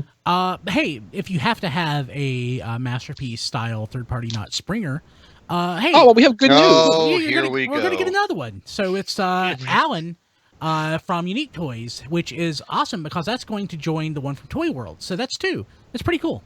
Let's see. Next item, Unite Warriors Megatronia, which is the Karatomi's Victorion repaint, was revealed. I honestly to mixed reactions. Yeah, I don't even remember what I thought about it. I kind of like it, but it's kind of neat looking. It looks really good in those colors, but this one again is a matter of the price, which is oddly like $30 higher than all the other Unite Warriors sets. Yeah. At import. Yeah, she's very colorful. I think with Victorion, Hasbro's foray into testing like a unified color scheme, probably a unified color scheme might work if it were a different color scheme. But this is more traditional in the sense that which they're releasing all of these as a box set anyway. I don't even know why they don't bother even having uniform colors, because these aren't being released on card. None of these sets are in Japan, as far as I know. So this one kind of skirts the line of unified color scheme because they've all got black, but they've all got a different fluorescent color to them. Yeah. So they match. They have one essential color that they all share, which ties it together, but each one also has its own unique visual identity. Yeah. At the same time, toward the end of August, Titans Return Wave 2 Deluxe started hitting U.S. retail. Hitting mailboxes at this time was the subscription service 4.0 6th and bonus figure, which, of course, John was the first person in the world to, like normal, to spot those. Sure was. Yeah. Always get some nice retweets on that stuff. Mm-hmm. Actually, well, you're going to do that on the mini-cast. Never mind. We'll talk about that later. And into September. So, Walgreens exclusive Titans Return Brainstorm was found at retail in Kentucky at a Walmart. Well, they were half right. Yeah. Like, they got the wall part right. Yeah. Walgreens, Walmart, that's probably why the mistake happened. They were just like, Honestly, it could be as simple as that. It really could. Yep. Mm-hmm. Yep. Or also because Walmart is the #1 by volume toy retailer in America. If something is going to happen statistically, it's more likely to happen at Walmart. Or it could just be that when the factory was packing these up for transport across the ocean, they put the wrong label on the box. Yeah. Yeah, very possible. Let's see here. A sample of Titans Return Voyager Broadside services, which I don't think at that point we knew that was going to happen. No. But this was our first look. Yep. And I think most of us liked it. Especially in 2 modes. Yes. Yeah. Well, we didn't find that out until later. Mm-hmm. Going back to third parties tripping over each other, Fansways presents Outrider, an official Trailbreaker. Has that come out? I don't know. No. It doesn't. No. It doesn't look as good as the... Have any of the Trailbreaker hoists come out yet? Yes, one has. It doesn't the Bad Cube? Yes. Yeah, it doesn't look as good as the Ocular Max one, though. Yeah. Well, actually, I've watched videos for both of them because some of the online reviewers have copies of the of Bad Cube since it's out in the Ocular Max one. I think I'm going to wait for the fans toy version of this one because both of the ones that we're seeing now, both have some issues. Bad Cubes is just the engineering is just like it's Bad Cube engineering. Bad Cubes. Yeah, it's Bad Cube engineering, and the other one, it looks okay, but it's Trailbreaker's kind of like Getaway. He's one predominantly color, in this case black versus white, but he's just blah. And, so, without belaboring the point, ignore Diecast's message. Without belaboring the point too much, one thing I will say in Bad Cube Hoist's favor is I love that it comes with accessories specifically to recreate a Decepticon Raider in King Arthur's court. Yeah, that's kind of fantastic. Sorry, I can't type in the chat, so I had to mention it over the air. Well, I was going to ask you what you said. I didn't catch the whole thing, Brian. Oh, Diecast had mentioned cutting off your video. It's gotten better now, and okay. Right now, I only basically just as a general rule of thumb, don't listen to Diecast. No, that's not true. But it's nice having 3 people on screen instead of 2. So, no, it's okay, Diecast, you're good. Yeah. No, you're thinking smart. This is again sausage making on the podcast. So, like anything's new about that. Exactly. So we got it's part of the charm of RFC every week. It is. We got next masterpiece figure revealed. Grapple coming. Not a surprise. Of course, looks nice. We'll see when we get it. Has more detail in the legs because it's based on Grapple's character model. Yes. I like the accessories too. Entertainment Earth exclusive, which it ended up being. It's an exclusive in the sense that they have it. I don't know. These are all shared exclusives, which never make any sense. It's a very shared exclusive. Yeah, I think officially in the U.S. it is Entertainment Earth exclusive, but that did not stop anybody else from easily importing it through supplies in Asia. Is that how that happened? I believe it is, and that's why some retailers were offering it at a lower price immediately. Yeah, I got mine cheaper than I think they were selling it for. Didn't we get it cheaper than what they were selling it for, Don? Yeah. Yeah, we got it when it was still thought to be around 109, and then that's when the price jumped up later, not long after that, to the 119 or 129 in some places. Yeah. Meanwhile, if you're still looking for that in Fortress Maximus, Entertainment Earth has that $210 bundle up on eBay for the two of them. Oh, nice! That's a great deal. Let's see here. So, but yeah, we got new photos of Lio Kaiser. That's nice. We got this was something that was interesting. KFC revealed Simba. I love the name Simba, the unofficial Victory Leo figure, which combines with Masterpiece Star Saber to create Masterpiece Victory Saber, which blew my mind. You know, if they ever do a Lio convoy, he has to be called Mufasa. Just that'd be great. Oh god, okay. Bad Cube, Speed Bump, and Lori production sample images of unofficial Trailbreaker and Hoist. Yeah. Yep. They sure do look complicated. I like the way they look in both modes. I just would not want to take either one of them from one mode to the other. Well, now I have Sun Surge, and Sun Surge was not as bad as I was afraid of. I like Sun Surge. But looking at the videos for Trailbreaker, when Trailbreaker's legs are more complicated than the entire body for Sun Surge, no. Yeah, let's see what we got going on. Next item, we have photos of an unknown Masterpiece style Megatron figure surfaced. And I guess people were questioning whether or not this was going to be the oft-rumored Masterpiece Megatron 2.0. We weren't certain yet, with all the third parties tripping over each other. Wasn't necessarily. But we had a fairly good idea just based on the simple fact of if it was a third party and it got leaked, the third party would have immediately taken credit for it. Exactly. Yes. But wasn't quite confirmed yet. But of course, by this point, I had already freaking pre-ordered Despotron. I might have actually already had it at this point, and I was really pissed. So we learned that Hasbro Asia was going to release a Shattered Glass Masterpiece Optimus Prime, which blew our mind because we thought that Shattered Glass was something exclusive. Yeah, exclusive to the club, but I guess not. New photos of Thrust, which we had talked about.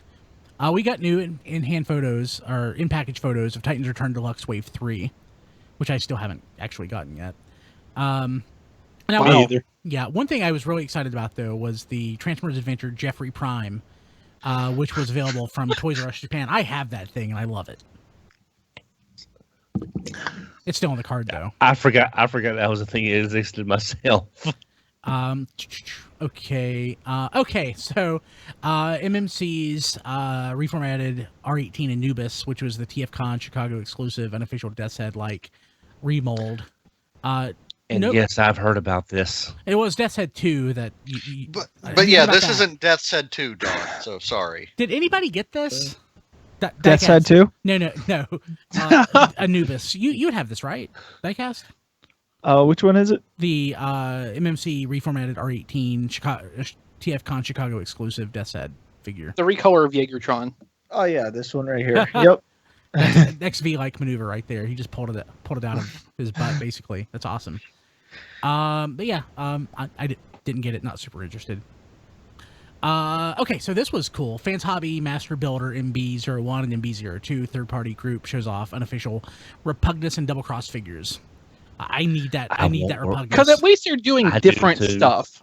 Yeah. Yes, I mean, third-party monster bots is like something you would next time I'm expecting duocons at this point or something. Or something that'd be cool. Didn't we get duocons in some capacity? Sky Shadow will be technically, I guess.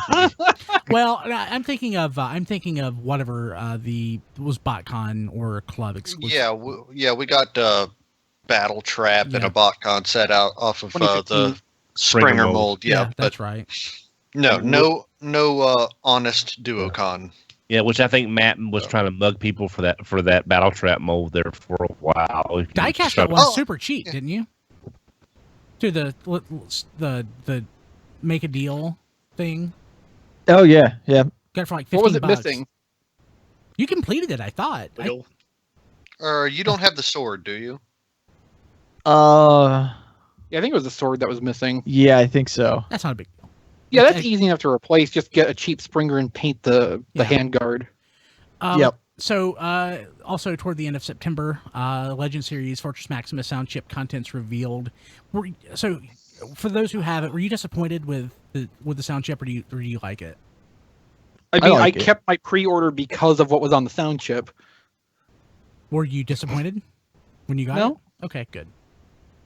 So I wish it was easier to specifically trigger the theme song on it. Yeah, it has the Headmaster theme. It doesn't. It says Head On, right?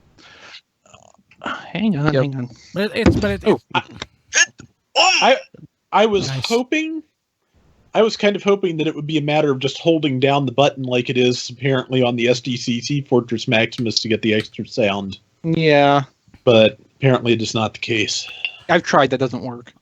Make Toys, new remaster prototype revealed. Downbeat, another not Jazz.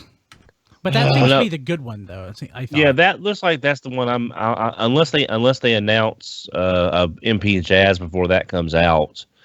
Because see, with masterpieces steadily getting more expensive, I mean, Jazz looks like, I'm guessing he should be down around the Ironhide Ratchet price. But it's starting to get to the point where the masterpieces are running about the same as your third-party stuff, which is weird, but it's what's happening. Let's see here. So October, New York Comic Con 2016, we got the first look at Six Shot, Broadside, Sky Shadow, Perceptor, and more. This is where Diecast asked John Warden if he could turn the submarine upside down. He was told no. And that apparently became a small sensation among the fandom as word of that got out through various fan channels. That was awesome. Hey, so good job, Diecast. Yeah, Diecast. Did it ever come up on why we were getting Sky Shadow first?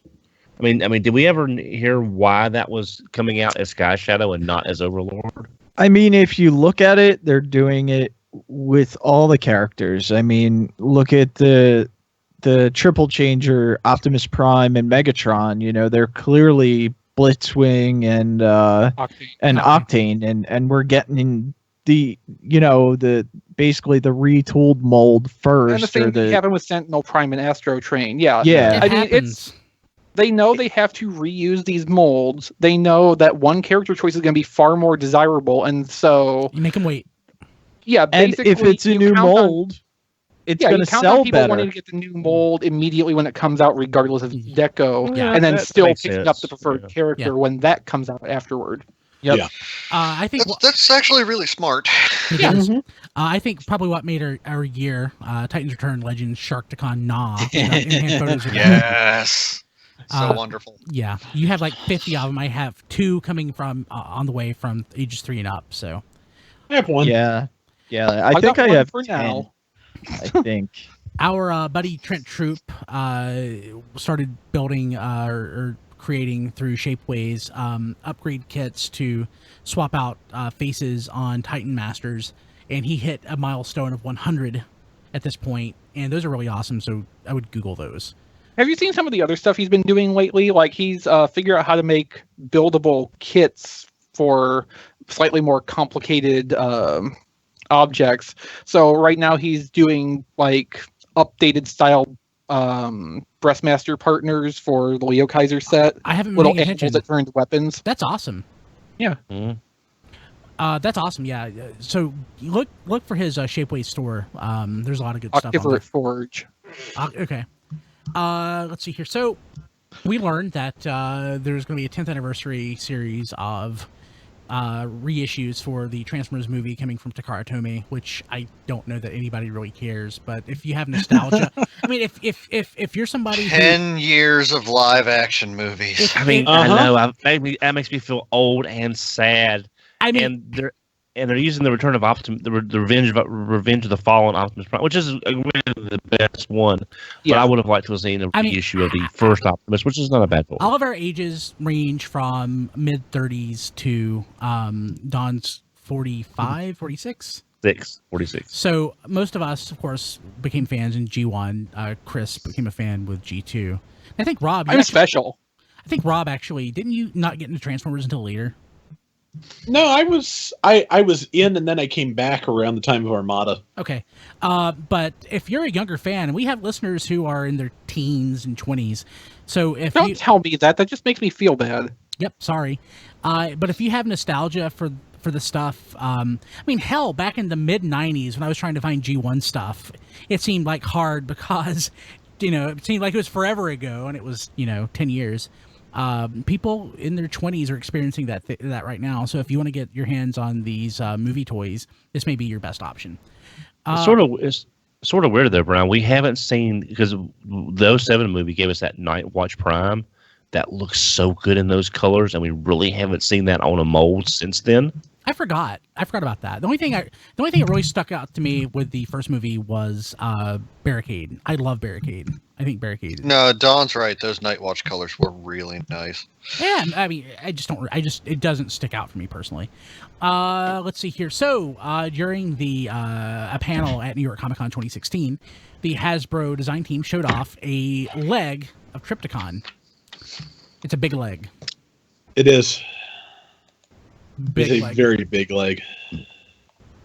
I'm just hoping we'll see some other uses for that mold. But like we talked about before, what are you going to create for that? My idea was basically a 6 Dinobot that's their base. That was my idea back when we discussed this. But I don't see how many reuses they can get out of this unless they turned it into the Beast Wars Neo version. There is always the possibility of the elusive new character. Oh yeah, like DC looking for new readers. They're not ever going to do, I don't think, $150 to $200 new character. Quite honestly, I kind of think that this is not going to get reused unless they somehow manage to engineer little parts of this that could go into Scorponok. I'm pretty sure the main Trypticon body, this is going to be a one-off, just the same way that Devastator is a one-off. Well, they've already shown they don't need to reuse them. The bigger ones, they didn't reuse Metroplex. They didn't reuse. They did use parts of Metroplex. Parts of Metroplex, and honestly, this will probably end up being a Metroplex thing where the reuses will just be for separate collector shows. Tokyo Toy Fair. I'd be fine with that. SDCC. Yeah, I said, I can see maybe small parts of this, like guns, accessories, things like that, being used to maybe bring down the cost of a Scorponok in the future, but I'm pretty sure the main body's never going to be reused. So pretty much, it's a parts farm. They're creating it for the express purposes of farming out those parts later on and getting their money back from the mold that way, rather than just a whole mold in general. Possible. So moving along, another third-party masterpiece style Springer, this time from Fans Toys, called Apache. Good. We haven't seen one of those in about a month. I know, right? So we'll never see another one again, though. We got high-res images of MP36 Megatron from magazine. What magazine was it? Do you remember? Lee's Action Figure. Toy Fair. But Let me look and see if I mentioned it in the article. But yes, it looks nice. So to begin with, we thought that that the barrel was going to be bent or something, or people suggested that because of the angle. But it seems like it's not. It looks great, and I regret. It's for shooting around corners. Yeah, it'd be great. So another big item. Yes. Unite Warriors Baldigus. First official photos of Unite Warriors Baldigus / Ruination. I prefer calling it Baldigus because in my mind they're two different things. Because Ruination toy has different colors than Baldigus. Yeah. Which means it's a different character. We may get this as Ruination, and of course Matt and I will of course be buying this thing again. Oh, already pre-ordered. Oh yeah. I want it. I'd rather have a Ruination colors, but that's me. But I'll take both. But yeah, I really like the Baldigus colors. Yeah. Let's see here. Next item, though. Walgreens exclusive Titans Return Brainstorm shipping. So I hit up, I can't tell you how many. I found Walgreens in my area that I didn't know existed because I was looking for this. And wouldn't you know it, it showed up in like the last couple of weeks of October, almost November. Yeah. And I've never been to Walgreens so much in my life, and I never plan on going back now that I found them. This to me was a pretty big news item. Not because of just the scale, but I think this was, to me, it feels like when third party jumped the shark. Fans Toys Terminus Giganticus Insane Masterpiece Scale Unofficial Omega Supreme, available in 2 parts. And I still want this. I'm not an Omega person, and I still kind of want this. It seems to me like the people who end up going broke and only getting half of it will be very disappointed. Yeah, somebody's going to get screwed on this. That's the long and the short of it. Somebody's going to end up with half an Omega Supreme one way or the other. They went in this direction for a reason. So it's just like G1. Yeah, they went in this direction for a reason, probably because the CityBot scale things weren't selling the way they expected. So they said, how can we make this sell better? Well, let's basically have it so that you can lay it away effectively just by buying it in 2 chunks. I don't think it's going to work. Do you think there might also be a factor in this of they're using the profits from Part A to finance the production of Part B? I hope not. If they're in that bad a shape, they shouldn't be making toys. I was also thinking that it might just be a matter of fine-tuning the production to make sure that they don't overproduce, because that way they, there is never any reason to make any more of Part B than you have made in Part A. Well, there shouldn't be anyway. There shouldn't be you shouldn't be. Yeah. But I will say, going by the pictures we have so far of these renders and stuff, it looks awesome. I am not an Omega fanboy. I know Paladin, it's not animated, believe me. We'll get him eventually, Paladin, I know, but God, he looks so good. Let's see here. Next item. Did you create? We have... Gosh, again, third party stepping over each other. 6 shot DX9 Hanzo versus the G Creations 6 shot. There's a lot of 6 shots out there. Is there 6 of them yet? I don't think so. He's a 1 robot army. He is. He is. One for every mode. He'd be a 6 robot army, 36 shots. 36 unstoppable. There's a difference between a 1 robot army and an army of 1 robot. That's true. That's true. Yeah. I mean, you're basically, that's the Clone Wars right there. Yes, pretty much. Let's see here. MMC's Ocular Max Saltus, which is an unofficial masterpiece scale Springer. Wait a minute, Brian. Did you put this in the show notes twice this month? But we just had a masterpiece. That was Apache. Oh, so 2 third-party Springers were announced in the same month. Well, it can never happen. Only 2? It can never happen again. So what is this? Assaultus? Saltus. There will never be another masterpiece scale Springer after this one. There cannot be. No way. November. Toy World unofficial MP scale combiners, Bruticus and Superion teased. They look ginormous. Do we have anything besides this tease that? No, I don't think they've come up since then, actually. Is it Toy World's not one of the companies though that will show something and then wait 5 years to actually release it, are they? Maybe not 5 years, but 3. So from the first piece of what would eventually become Throttle Kaiser until that set was completed, it was around 3 years. 3 years. And we've already had some stuff back in January that they showed off that we have not gotten yet. So, or possibly heard of again. Yeah. I don't remember what the thing in January was. Was that their Conehead? Maybe. So the Toy World Masterpiece Seekers, I think, have actually gotten closer to coming out. It may have been something else. I don't remember at this point. That was back 2 in hours January, ago. and it's November now. I mean, nobody can remember over that Yeah. much time. That was almost 2 hours ago. Yeah, True. So we got in-hand photos of Twinferno and Legends Kickback Legend Scale from Titan's Return. And also Combiner Force. So is this when we first learned that Combiner Force was going to be? We learned that at the New York Comic-Con event. Okay. But we have those in hand. So Iron Factory... Yeah, because this was from when Paul Agnew found them in Australia. Right, okay. Hey, Paul. Hi, Paul. So let's see here. Iron Factory, Lord Scorpion, unofficial Scorponok video review. We learned the size, and a lot of pre-orders were canceled. Yeah. A We learned, lot of cancellations that day. and this was November. We learned that Titan's Return Deluxe Wave 3 would be shipping soon. And it did. It did, and I still have it. Yep. We learned that Masterpiece MP36 Megatron, we learned the release date, which is April, something like that. Yeah. And that it would be about $230, which is way less than, or way more, depending on what you're... Well, okay, so it's the same price scale as MP10 was in Japan when it came out. And together, they both stand as the most expensive Transformers Masterpiece releases. Yeah. If you thought that gigantic...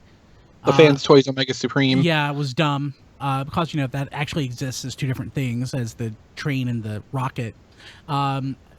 It got one-upped by Planet X, PX11A and 11B, Apocalypse Images. It is a Trypticon combiner. Combiner is being a little generous. It's a Trypticon Duocon, more like. In two parts. Yeah. No.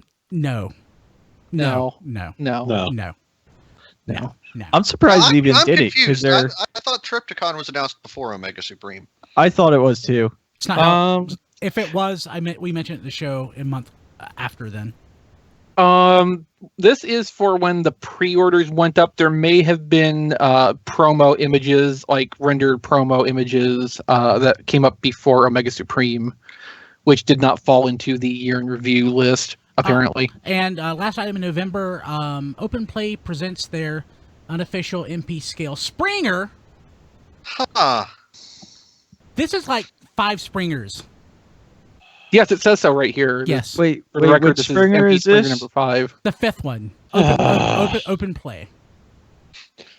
It's okay, you've never heard of them before. The 5th Masterpiece Springer unofficial figure in a year.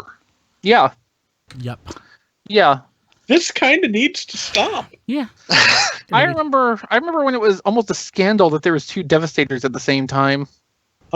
Crazy. Yeah. And they were vastly different Devastators too, but it was still like, okay, take sides. It was that kind of thing. And now it's just like, 5 Springers. Okay. And half of them look the same. Yeah. Well, yeah, and the other half look bad. So December, we have Platinum Edition Optimus Prime. You're the Rooster. Edition we found out is hybrid style convoy. For those who missed it. I had forgotten that even existed until that popped up. Most people did. Because they hadn't had any attention since 2006 or 2007. Yeah, people block out painful memories, Don. Well, no. I had the Galaxy Force version of Optimus and sold it, and forgot I even had it till this came out. Yeah. Don, I'm jealous right now. I wish I had some Pepsi Max. Or Pepsi Zero Sugar. Formerly Diet Pepsi Max. And then, yeah. So, Platinum Edition Unicron in package photos of the movie tie-in toy. That's actually shipped at this point, though, right? Robot Kingdom at least had it in stock. I don't know if it's gone through anywhere else at this point. I need that. But it is essentially just a re-release of the Amazon exclusive one from 2011-ish. I'm fine with that. I need it. Yeah, that's fine, because I didn't get the Amazon one. So yeah, that's fine. I just feel it necessary to make that point clear. It is like not a new deco or anything. It is just that again. Is the blue-gray plastic a little bit different this time, or is that just a trick of the photography? Oh, okay. Yeah. Let's see here. So we got a tease of, and again, this is all this month. So we'll just, if you've been watching or listening, you've heard this recently. The eHobby teased their follow-up to Convo Bat, which ended up being Magna Convoy, which is a Blue Classics Voyager Optimus Prime repaint. It's certainly not anything anybody predicted it might be based on the teaser. Yeah. No, we expected something interesting. Yeah. Or twin cast. Twin cast would have been a leader class, though, so we really should have ruled that one out. Probably. Yeah. We got color photos of Fans Toys Phoenix. Did that make anybody any more excited? Oh yeah. Good. We got new photos of Contact Shot, which still did that make anybody more excited? Yeah. Yes. Yeah. It did, even though I'm not going to buy it. It really did. It looked really good. Yeah. Toy World Unofficial Cosmos prototype showed up. I like the Did look that of make anybody excited? I like it. I like both of them that are actually coming out. Well, didn't we talk about one, and then the next day, that morning, the other one was revealed? Nothing like that ever happened, so it couldn't have been done. So probably podcast news life is pain. Yes. So God Bomber LG42 was revealed, and it made everybody's day. From any direction, but straight on. Yeah. Yes. But it's okay because it's God Bomber. Yes. Yeah. What did we expect? Have it pre-ordered. I have it pre-ordered. MP37 Artfire. We got photos of the Inferno recolor, and we got new photos today. It looks great. Gorgeous. I want him. Yeah, pre-ordered already. Yeah, we're about to discuss. So nice. Combiner Force cited at U.S. retail after our buddy Paul Agnew found it in Australia. And I have now. What? I have Storm Shot now. Oh, really? I don't have any of them. Go to CVS. CVS? Toys R Us. Toys R Us. You can try CVS. You might find some Universe stuff. Yeah, like Galvatron or something. Well, only $35. Yeah. Well, I told you about 2 years ago, I found a Universe Tank War at a Rite Aid. Yeah. And Brian knows who Rite Aid is. Oh, God, yeah. So Titans Return Cup was revealed in the last issue of the Transformers Collectors Club magazine, and it was reviewed by our buddy Ben Yee. And he's very blue. Yeah, I named last week's episode A Cup of Hope, but only half a cup of paint, because it does need some paint. And photos of Voyager Broadside and other Titans Return Wave 4 figures appear at the Bahamut Gamer Expo in Taiwan. Yay! Including his incredibly unfortunate jet mode. Yeah. And calling that jet is being extremely generous. Look, it's as much of a jet as, say, Transmetal Waspinator's third mode. Or any Transmetal third mode. Yes, but that was the one that was specifically supposed to be a jet, so that seemed the apt comparison to make. It's as much of a jet as G1 Broadside's jet mode. I could have compared it to, say, Optimus Primal's third mode. Which is awesome. It is. It is. I'm not denying that, but it is no more of a vehicle than this broadside. It's the most awesome third mode. For those who don't remember it, he had like a hover skateboard mode that was awesome. Yeah. Okay, so real quick. Go to our website, tfradio.net, and then click on the Amazon link. If you're watching the video, I'm actually walking you through it right now. It's right there. Click the Amazon link, and it takes you to Amazon.com, and anything that you buy won't cost you a cent more, but Amazon sends a little bit back our way to help cover the cost of the show. And things keep getting more and more expensive, so please use our Amazon links.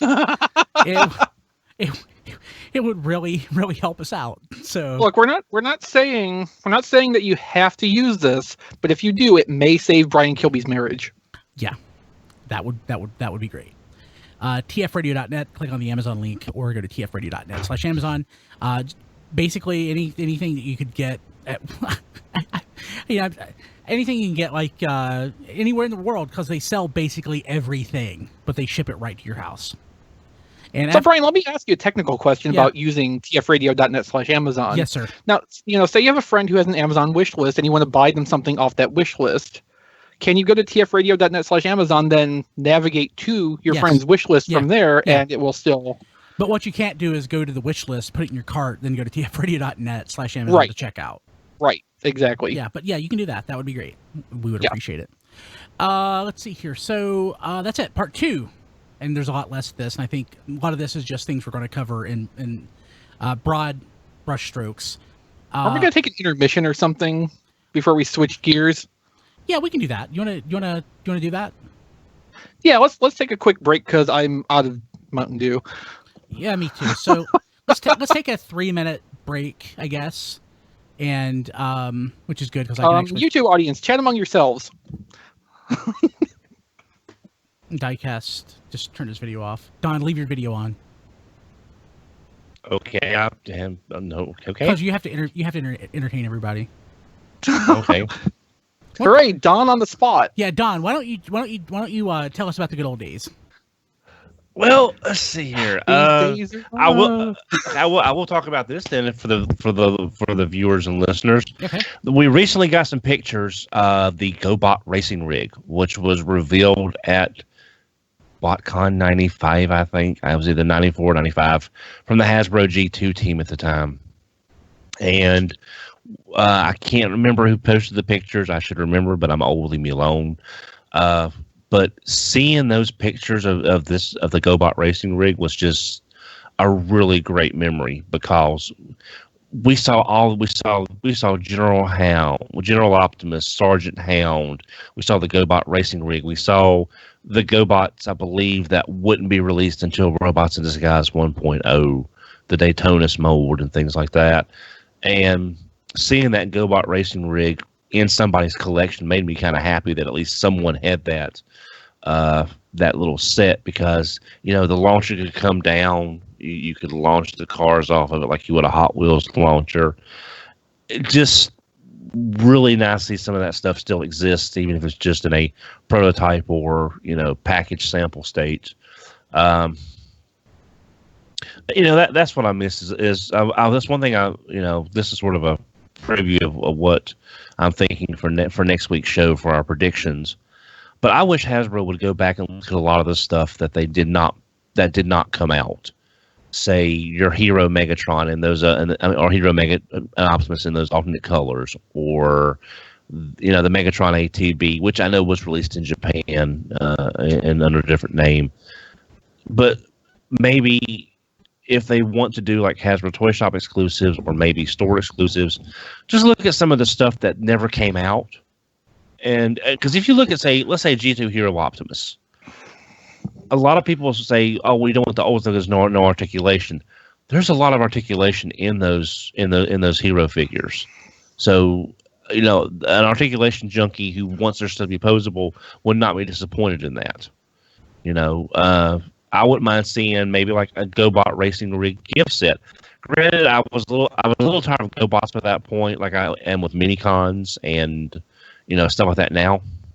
But I can imagine like a gift set that's the GoBot racing rig in the middle and like 4 or 5 GoBots in the package. That would be a great little gift set for somebody. That'd be awesome. It's interesting to think back on the 1995 line and just how many different things it had to offer at once.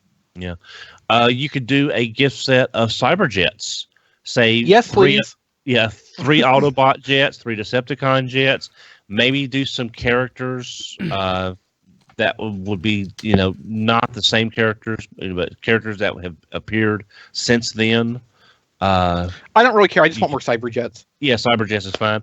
Now, Chris, you might disagree with me, but remember from the Cybertron line, we had Thundercracker and we had his weird repaint. I can't remember the repaint's name. It was that Skywarp. Was that? Well, there was the movie line one too, which was not Skywarp in yellow and purple, I think. Yeah, that's the one I'm thinking of. I don't recall what that one's name was.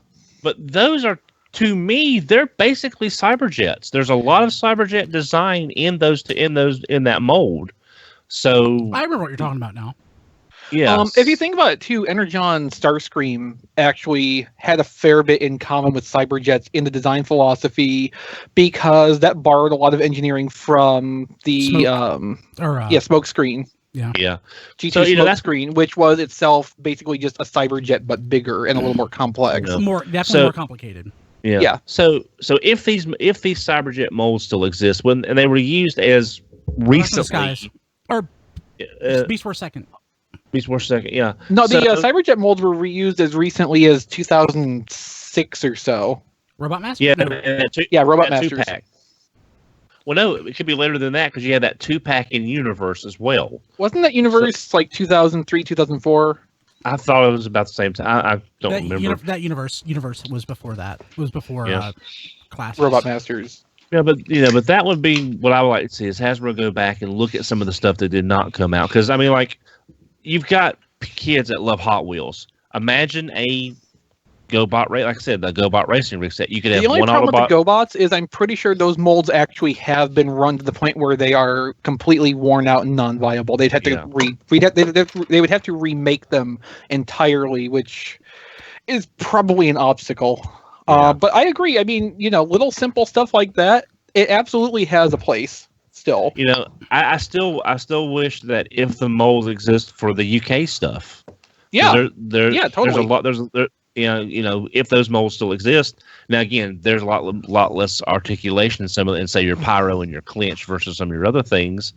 But they're also cool and doing different kinds of stuff. Yeah, exactly. So, look at what you have left from the history of the line. Mm-hmm. What molds are still viable, and try to and get that where they are. Yeah, where they are. Yeah, and then just try to get some of this product out to the collectors through your stores or whatever collectors club thing is going to wind up being. Oh, I hear Massey. Yep. Yeah, what's wrong? So are we good to go? Yeah, I think so. Yep. Everybody back? Okay, so this will require some... I am back with a cold glass of Mountain Dew Code Red. I have some Sprite. That will power me through the rest of this evening. Yay. Oh, the one thing I've been meaning to say, if you have Dr. Pepper in your area, they have a cherry Dr. Pepper. They do. I love it. It reminds me of Cheerwine. No. Well, I mean, I can kind of see how you would make that comparison. There's a tiny little bit of that in it, but the Dr. Pepperness takes away from the quasi cough syrup quality Cheerwine has when you drink a lot of it. And I was making a face, but that's because I have both readily available, and I'm very familiar with how Cheerwine tastes. Diecast has limited experience with Cheerwine, and there's I understand what he's getting out of the flavor of the cherry Dr. Pepper to make the comparison. Now, whenever I use a freestyle machine, it's always cherry diet Dr. Pepper, so that's my favorite. Okay, so let's come back. We'll talk about media, and then we'll power through because there's not a lot of conversation around a lot of these things. It's stuff like something happened. Okay, 3, 2, 1. We are back. Now it's time to talk about part 2, which is media, events, and miscellaneous. So January, there was some comics came out, but I don't think we were actually we didn't really have anything major in the way of events or anything. Not that we would have later. It was, I guess, they were IDW was sort of, they knew that things were changing, so I guess that they were just kind of wrapping things up. Am I analyzing that correctly, do you think? Sometimes it seems like John Barber is like in his capacity as editor, which is over with now, like he was 2 and 3 years ahead in how the stuff was being planned. Like we know that he and other IDW staff members had meetings at the Hasbro headquarters, and with the time scale involved in the toy design, like he would have had enough advanced lead time, depending how much they conferenced him in on, to be planning these storylines way far in advance. So, I mean, anything he had to have had, at least in some capacity, in the works for quite a while. Yeah, so the IDW Transformers Robots in Disguise animated comic was ending in January. That seems like a lot longer ago, doesn't it? Yeah, Sins of the Records. I'd forgotten that Sins of the Records was still going on. So we're in issue 3 at this point in January. And the end of it didn't happen until like April because Nick Roche had some personal family issues go on, and IDW was good enough to let him take the time away from the work and get that taken care of, and keep being the sole creative creative lead behind the book. Yeah, and again, tfradio.net/500. There's a lot of stuff in here that, again, broad brush strokes, but there will be details and links to all these items. So in February, we have we learned that Into February. Like, yeah, funny enough, like I used to talk for a living, like between radio and when I was doing stuff on the phone back 10, 12, 14 years ago. I would never know that about you. What? That you used to talk for a living. Oh. I was making fun of you, Brian, trying to keep up. Yes. So, but like my throat right now it's like I've been gargling razors. So, I'm speeding things up. Sounds like fun. Yeah.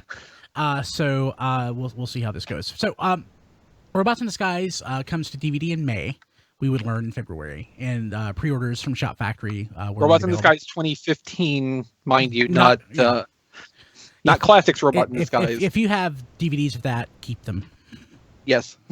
I lost my disc images to the Australian set. Crap. And a hard drive crash that I recently had. Boo.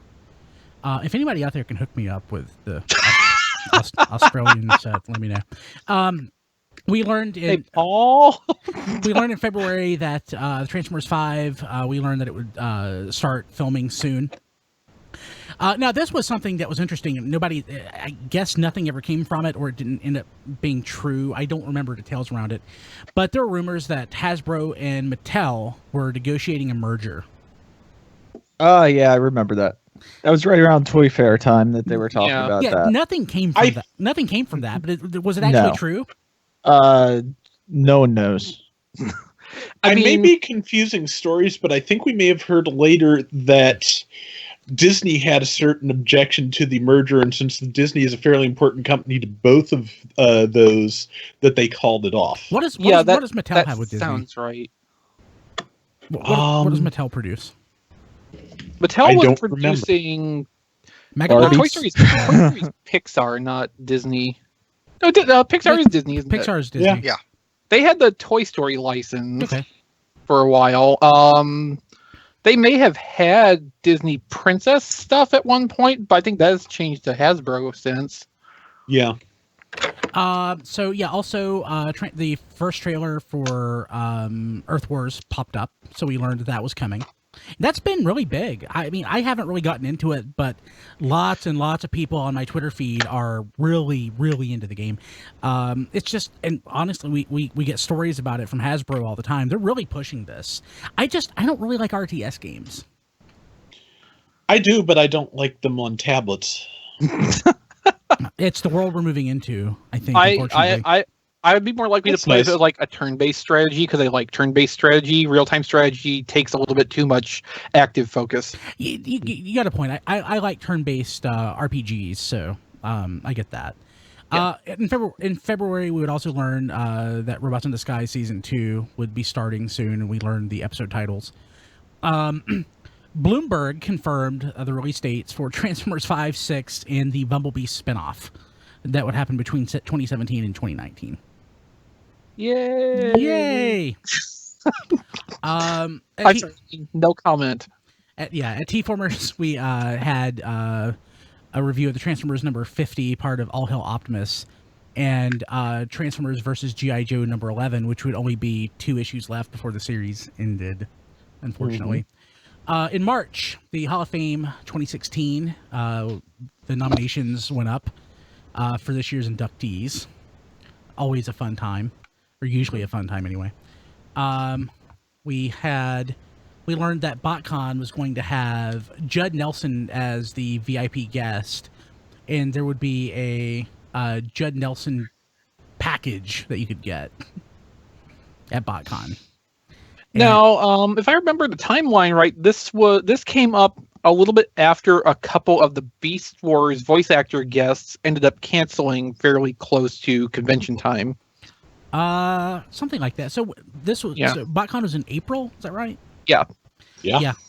So a lot of things going on at that point. Well, and the Judd Nelson package thing was kind of a problem because at that point a lot of people had already pre-registered, and to add this FunPub and its infamous online transaction fee of $7 or something, I think it was this year. You had to pay that again to add this package onto your existing registration. So for people not watching the video, Diecast is playing with a K2SO. Is that the Figure Arts version, or is that something else? This is the Disney Elite version, which is all diecast. Oh, nice. Okay. Really heavy. I'll have. I hope the joints aren't metal, or that's gonna get loose real quick on you. I have the Figure Arts version on the way, and our buddy Bobby Scaleface just reviewed that on his YouTube channel. So, he posted that this morning or yesterday morning. So, that's up. So I can't wait to get mine because K2SO is my new favorite Star Wars character. Oh yeah, he's cool. It's a shame he died. The case, but it felt that way at the time.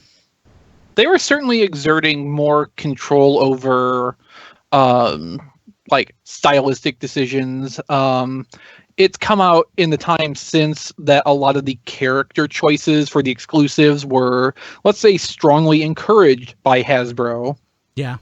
So, I mean, they were driving a fair bit of the decision making for this BotCon by all indications. So the reason we didn't have a heavier Beast Wars, like another Dawn of Futures Past set or something like that, is because of that reason, probably. Don't know.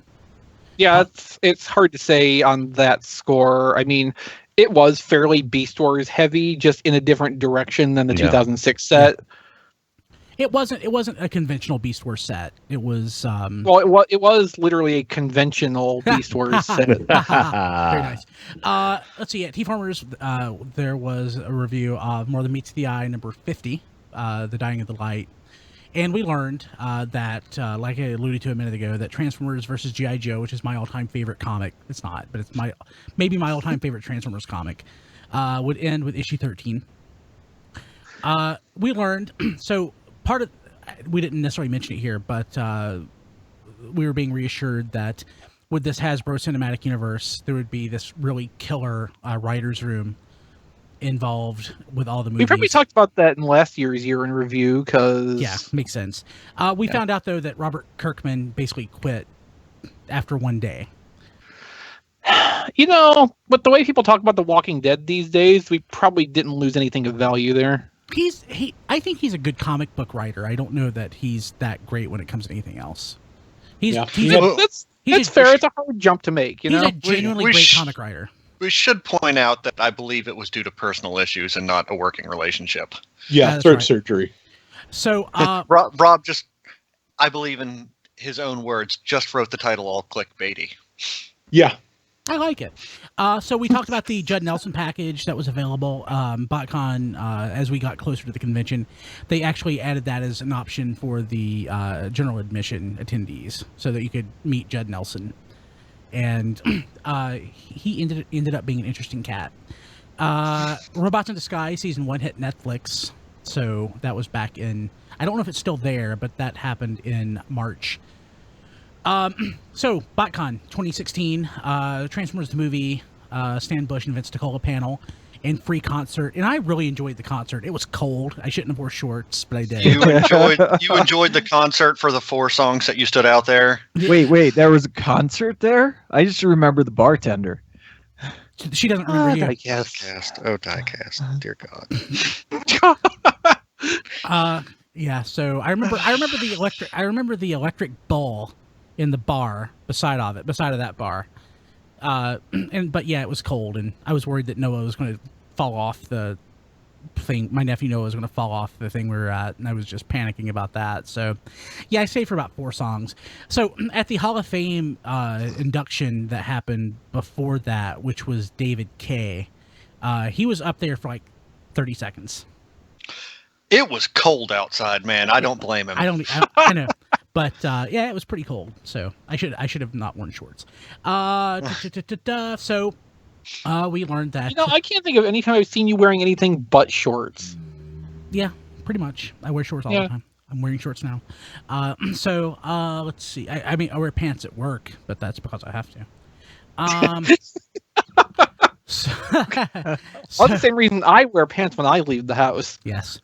So we talked about HasbroCon, but Hasbro trademarks the name HasCon, and we speculate that was going to be the successor to BotCon, and it sort of is, which we learned later. There was Machinima releasing more details about the Combiner Wars series. But we'll get more into that later. I don't know that there's. In April, more than Transformers versus G.I. Joe number 12 was reviewed. The link to that is up there at T-Formers and in the show notes. So, I'm gonna skip this one because nobody cares. IDW was nominated for 10 Eisner Awards, which is huge.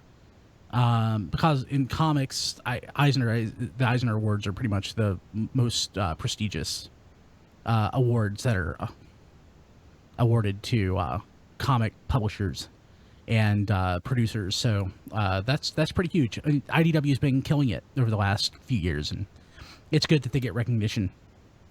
In May, Hasbro registered another possible trademark, which was HasbroCon. And they also registered domain names. So that just helped fuel the speculation that Hasbro is going to do their own convention that would be a general branded Hasbro convention, not just the Transformers. We learned that Transformers 5 would be called The Last Night and would premiere in June 2017. And, of course, since then, we've seen the trailer and everything. We got a look at what the Last Night Optimus Prime would look like. And boy, that sure looks like movie Optimus Prime, doesn't it? Sure does. And also in May, which I've been subscribing to this, I guess, since May, and I've hardly used it, Comixology launched their new subscription-based model where you could get, I think it's like $10 a month, and you get like unlimited access to like indie publishers. A specific library, a specific back library, yes. Yeah, and last I checked, I thought the Transformers stuff was included. Unless it changed. Like not all of it, but yeah. Yeah. There is Transformers stuff in there. It's a great deal. So I know a lot of people who use that, and they're all very happy with it. But so I would say probably the biggest, to me, not counting at least with the comics, the biggest item of the year is IDW's Revolution. And there's a lot of concern that the Golden Age Transformers comics would end because of the new IDW shared universe. Is that the right way to put it? Yeah. Yeah, that's fair. So, Rob, you wrote this editorial Kilby's alluding to here. Now that we're a little bit into the aftermath of that, have your thoughts on this changed? You wrote this, actually. Did I? Yes, you did. It's something we both talked about frequently. But So, Rob, have my thoughts changed since I wrote this article? But no, right now I'm okay with how things seem to be going in the various IDW books, and the things I'm not okay with, I don't think would have been any different if Revolution did not happen. But that's the best way I know to put it. I'm really enjoying Till All Are One. More Than Meets the Eye, Lost Light, it is still what it is, and I enjoy parts of it and don't enjoy other parts of it. And as much as I hate to see Andrew Griffith go on the book that is now called Optimus Prime, Kei Zama's art is really, really neat. So, and John Barber has characterized it too that Andrew Griffith was kind of ready to move on and try doing some different things for a while. Yeah. So, it's an amicable split in as far as that goes. And while I really did enjoy his art on Robots in Disguise and the Transformers, yeah, I mean, I'm really liking the combination of Kei Zama and Josh Burcham on the art in that book. Yeah, and I believe Andrew Griffith is on one of the Revolution titles, if I'm not mistaken. I honestly do not know. Yeah, I've kind of been ignoring all of those, to be honest. So far, the good news is, if you want to ignore all of those and just go on with your Transformers comics as you always have, that seems to be entirely possible. Because even Revolutionaries, which is the title for having ongoing interaction with the various elements of the universe, from appearances so far, it seems like that might end up being fairly self-contained. My thought is that it's going to be self-contained until the middle of next year when we get to the next big crossover, and having not followed it or G.I. Joe or anything else, we're going to be sitting there going, what the heck is going on? Yeah. I'm looking forward to that, aren't you? Oh yeah, that's going to be wonderful as a reviewer. Going to be spectacular. Yay. Also in June, we learned a lot of stuff about Transformers last night, including that Megatron will be returning, that Anthony Hopkins is going to be in the cast, and that we got. There's going to be cars. There's going to be lots of cars. Like, I didn't include all of the car stories that popped up over the year because, There's a lot of them. There are a lot of them. As long as not one of them's not Lightning McQueen. Oh God. Cars 3, my God, no. I didn't even think that was real the first time I saw that trailer. Me neither. Mm-hmm. But anyway, wrong podcast. So Transformers the movie, Shot Factory and Hasbro Studios announced that they were re-releasing the movie on Blu-ray, which is great because there wasn't an official U.S. release of that on Blu-ray prior to this. Did you get that? Yeah, It is a really good remastering. Yeah, it is nice. So, but yeah, I mean, it's a Blu-ray. I already had a Blu-ray version. I think it's the Australian version. I think it's probably better than that, but it's it was nice to have the Steelbook edition and the other edition. I ended up getting the Steelbook, even though the art is better on the other. Let's see. Tell our one. The review of that popped up in June, so that came out. But I think probably the second biggest media item of the year.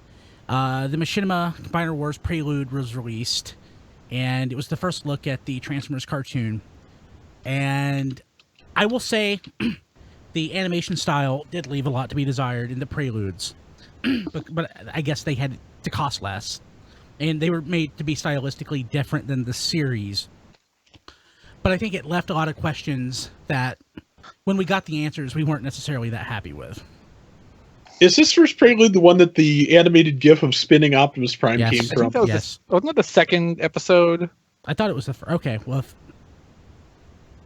But yes, one of these Prelude episodes was the Roundhouse Optimus Prime. I thought the first was Optimus, second was Victorion, and third was Starscream.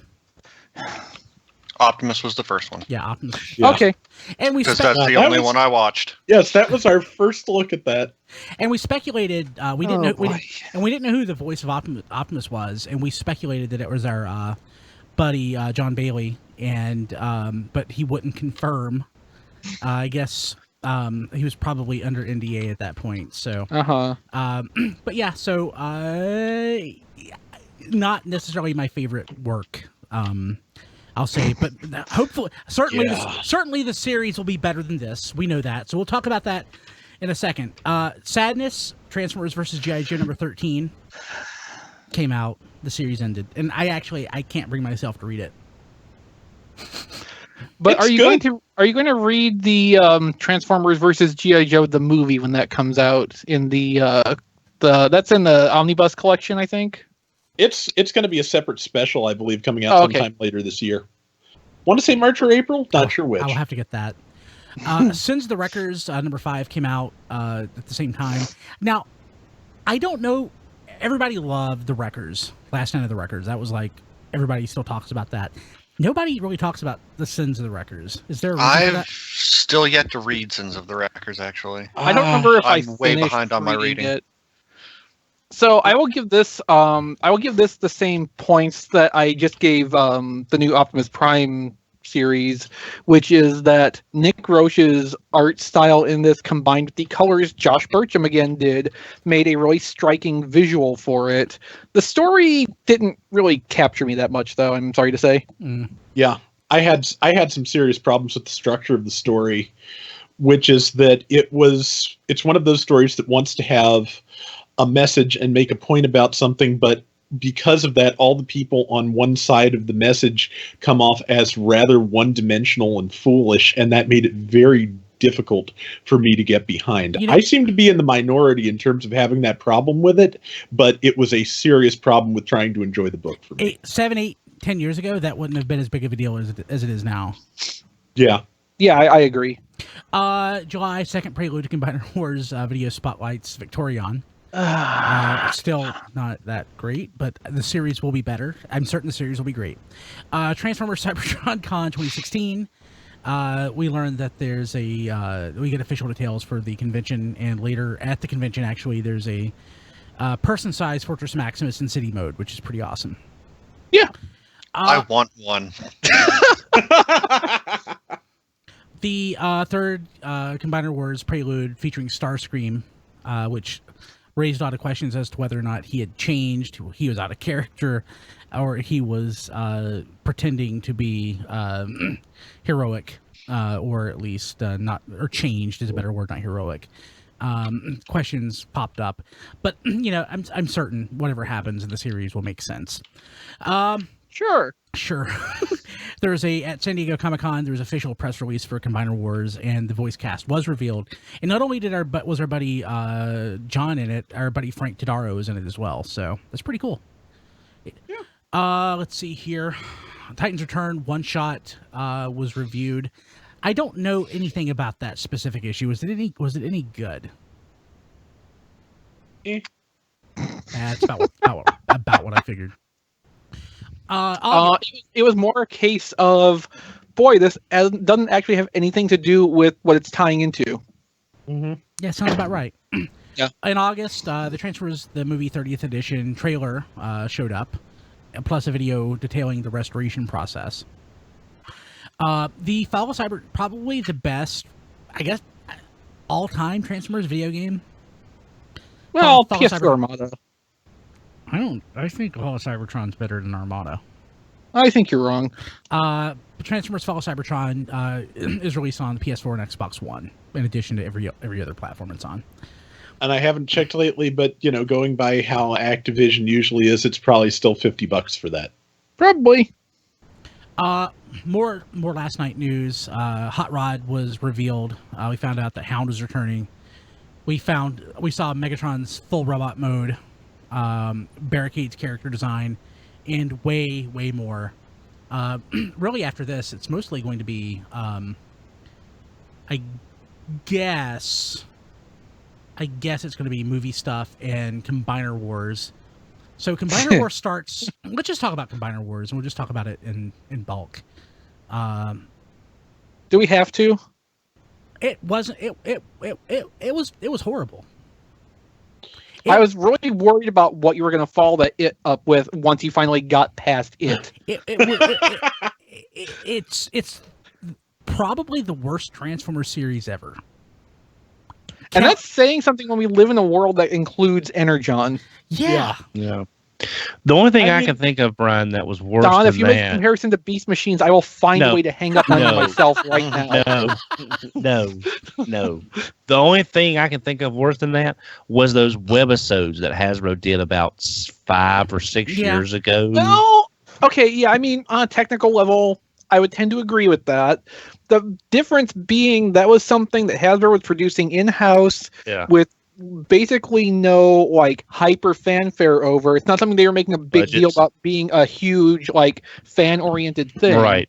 Whereas the Combiner Wars cartoon, for literally a year, we kept hearing how this was going to be, this great new animated series made especially for the adult fan base. That whole thing. Yeah, there's a whole difference in intent here, which I think kind of changes the landscape a little. I agree. But as far from disappointing media, I think that but I have to go to basically to webisodes that would be more disappointing than an actual budgeted, planned, wrote, scripted series. I think maybe Combiner Wars has a slight edge over Energon because it is shorter and no one was imprisoned in the process of the series. Yeah. You make a good point there. Also, for better or worse, Combiner Wars was released with finished animation assets. As finished as they will ever be. As finished as they'll ever be. Yes. I can forgive the animation. Can you? I can. I think the voice work is mostly ranges from okay to pretty good. My problem with the audio is just the production. I mean, the audio engineering is really weak. It's really bad. It's like somebody is learning Audacity or Adobe whatever, not Sound Booth, but that's the old one. It's like somebody's learning how to do that stuff. It's most YouTube fan dubs sound way better when it comes to the way that the audio is produced. So is that stuff that you can do on like Real Player? Could they be using like a Real Player for that? If you wanted it to come out like it came out, possibly. Yeah. Yeah. But my biggest problem with it's the writing. It's just not good. No, it's not. It's not The paced well. writing, the writing was not really suited for the format in any respect, not for the pacing, and not for the budget. Since the Deus Ex Machina that ends the series is one arm. Yeah. I mean, I tried watching the entire thing after it was all released as, one single uninterrupted block. I'm pretty sure I died in the process. Well, I was saying, hang on, Don. So, like, the structure of the narrative was not any better watching it all as one continuous chunk as compared to the individual 5-minute segments that came out over the course of 2 months. Because I was the one saying while it was going on that if you it depends on how you wrote it. If you wrote it as one chunk and it was split up, you're going to lose a lot of your momentum versus being wrote as 5-minute segments. You have a better stream of storytelling. Apparently, it was wrote by monkeys with typewriters because no matter how you watched it, I'm sorry, it was boring and it sucked. Yeah. It was just bad. And we've got 2 more coming our way. Yeah. Oh no. Well, maybe please have learned something. Yeah. Well, Hasbro is listening to the fans as far as the toys, and they know that we're not just looking for specific characters, but we're trying to actually give feedback on other things as well. I didn't think it was bad. I kind of enjoyed it. It was free. It was easy to. I can say something about other like specific choices you've made with your life in the last year, in relation to your feelings on Combiner Wars, the cartoon, but I won't. But I could. I just want to point that out. What does that mean? Just let it go. Let it go. Yeah. Let it go. Yeah. I mean, Diecast is entitled to his opinion. He is. I think in general, I'm entitled to assassinate that opinion if I choose. But yes, I think, when it comes down to it, we tend to watch things more critically. He watches it to enjoy it, which is what it's written for.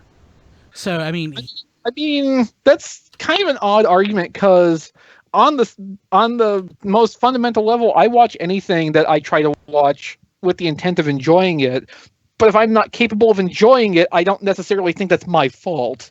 But also, if you're not enjoying it, you would stop watching it.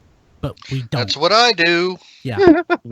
So when you don't, I'm waiting for you guys to wise up on that. Yeah, as a matter of fact, exactly. When you don't stop watching it, you're watching it critically.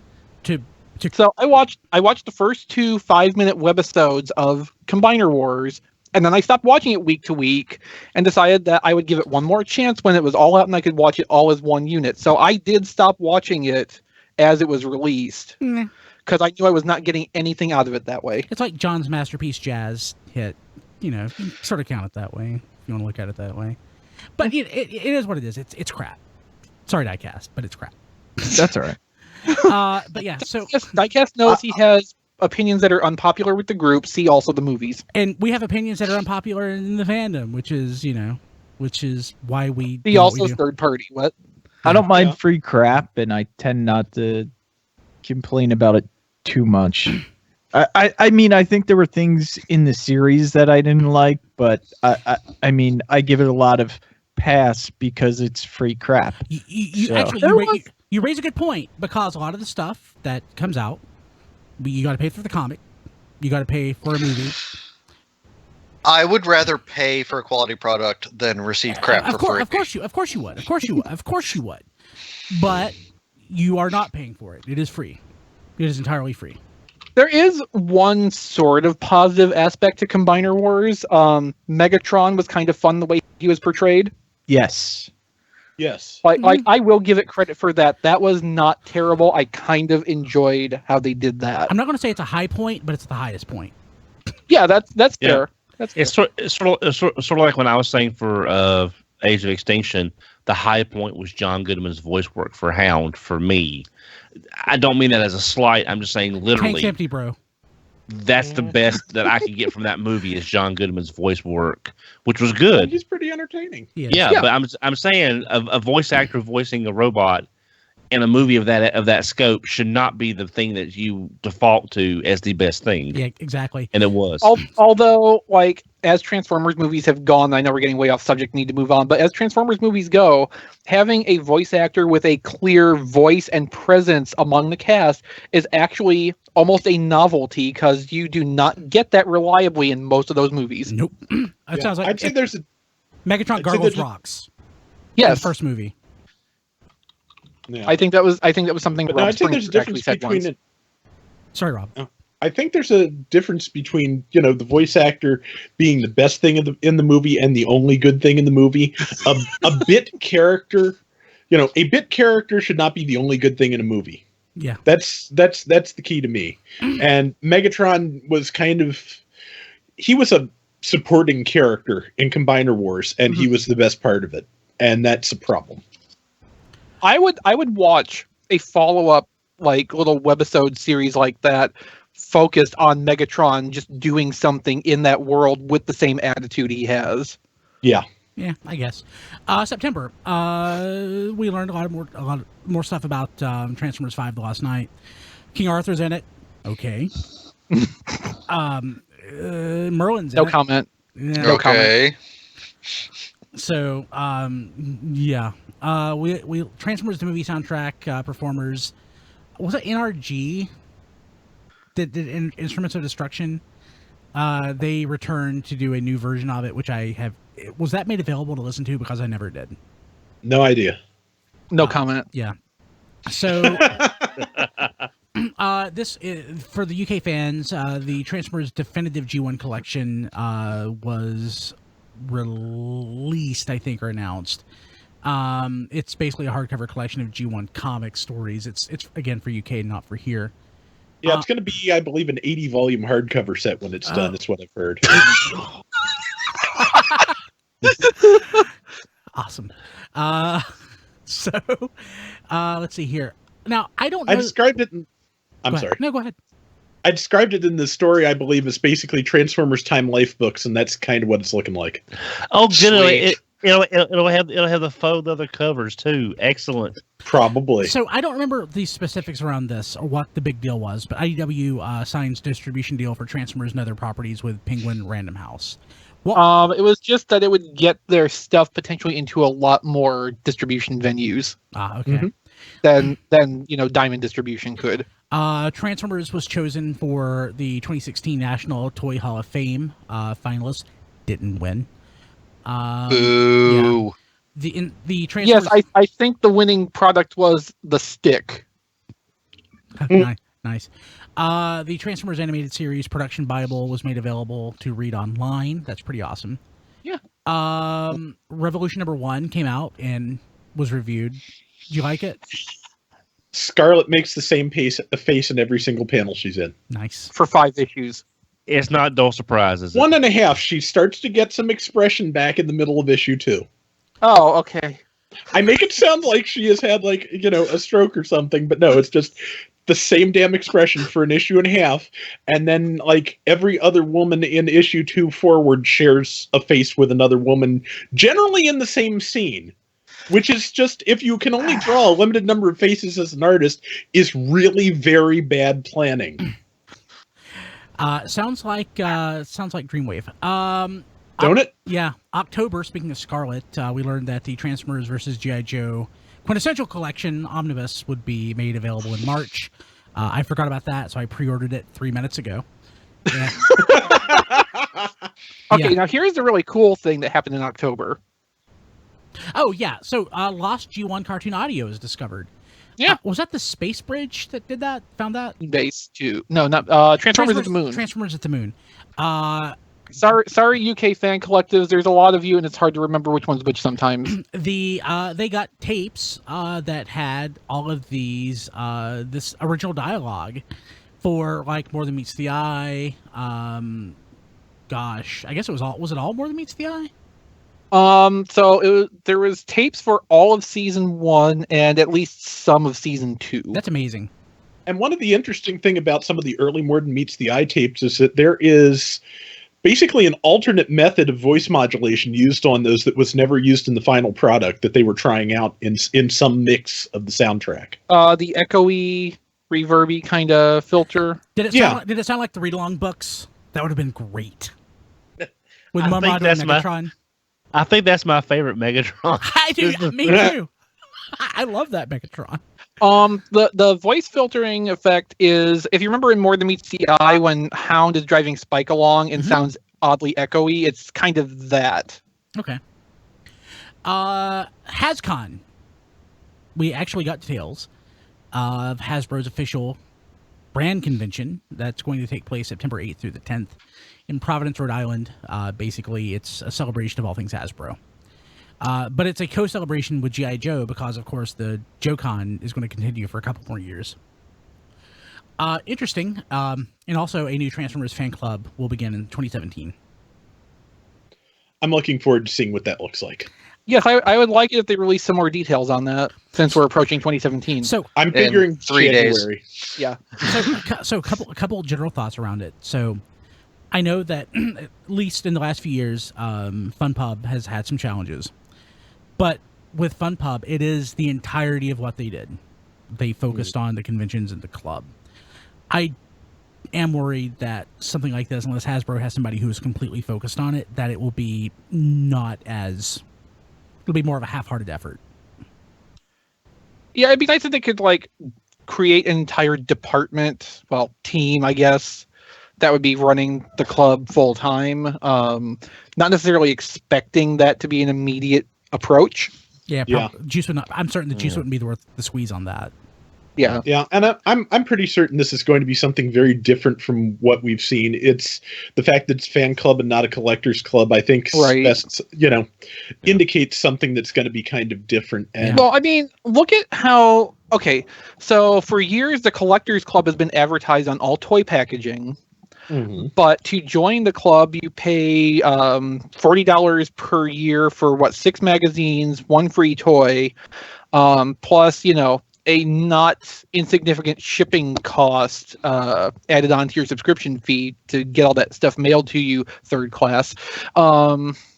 It's not something that is open and accessible and even really targeted at the actual audience that buys the majority of those toys. It's not. It's really geared toward the adult collector. I mean, right. I mean, you tell me the articles in the club magazine I guess are accessible to kids, but they're not geared toward kids. Exactly. I think the new club is going to be something very different from what we're used to, but it's going to be something that's appropriate to be advertised on the general toy packaging. And that's what is important. Yeah, the only thing I want to say is I want them to announce it, but I want them to announce it when we get out of 2016, because the way 2016 has gone, I don't want any news coming out because it's going to be something that's going to suck. I kind of think we might get more details of this during the presentation at Toy Fair.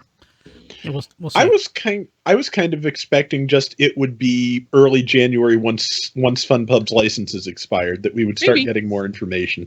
I was just thinking the Toy Fair presentation might work because that's a place where they will already have the fan site representatives gathered together in a room to talk to them all at once about it.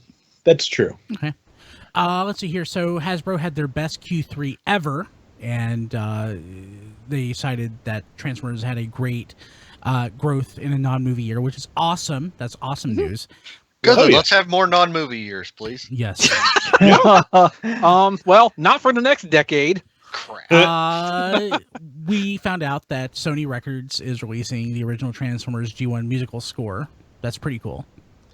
And toward the end of the month, IDW Comics released the Transformers Revolution, and we have the review of that online. Any thoughts around that specifically? I don't even remember it at this point. There you go. Yeah. November, the only thing I actually have in here is the IDW Comics review of Till All Are One Revolution. Any thoughts around that? Well, that had Naoto Tsushima doing the art, which was an interesting change. it wasn't entirely accurate to the depiction of all the characters. Pyro Magna was smiling, which is just completely wrong. But it wasn't a bad issue. It was an interesting crossover between the world of the Transformers and the Micronauts. Okay. December, last month, you finally got to talk about your visit to the set. No comment. I mean... You can comment now. No, it was fun. This happened during August, and I didn't get to post about it until almost 4 months later. Yeah. But, these things happen. No, I mean, it was my first visit to a movie set. Hopefully it's something I get to do again because it was a really interesting experience. It was fun to walk around and watch everything happen for a day. And I had a good plate of catfish, and I don't even like catfish. Interesting. So let's see if we can go 3 for 3. IDW released More Than Meets the Eye Revolution. Do you have Didn't read it. There you go. It was okay. The trailer for last night hit, and the internet exploded. The as far as hits and traffic and everything goes, easily the biggest story all year. Oh yeah, easily. Nothing comes close to it, which makes me sad. But it also gives you hope for the following year because movie year traffic boost. Yes. Gotta love it. So the movie, the traffic boost in the past when it comes to the movie is like trailed off, like with Age of Extinction, wasn't as big as Dark of the Moon, which wasn't as big as Revenge of the Fallen, and we weren't doing the show in 2007. I don't think any of the performance of Age of Extinction was as big as any previous movie year. Yeah, but I was shocked at how many people were interested in the trailer. Well, yeah, they put out a press release a couple of days later saying that it had gotten to like 100 million views within its first 24 or 48 hours, whatever it was. Yeah. Like, that's a pretty big number, even for a movie trailer. Yeah, it was huge. It was huge. So, also, More Than Meets the Eye was voted Best Science Fiction Comic in 2016 by Comics Alliance, if I remember correctly. And the last news item for December, the conclusion of Prime Wars trilogy was revealed. Yeah. It's Power of the Primes. So there you go. So if you are listening to the audio version of this right now, we're going to jump to a special segment, which is an episode of Being Awesome with Rob Springer. And this episode will actually be encapsulated within episode 500.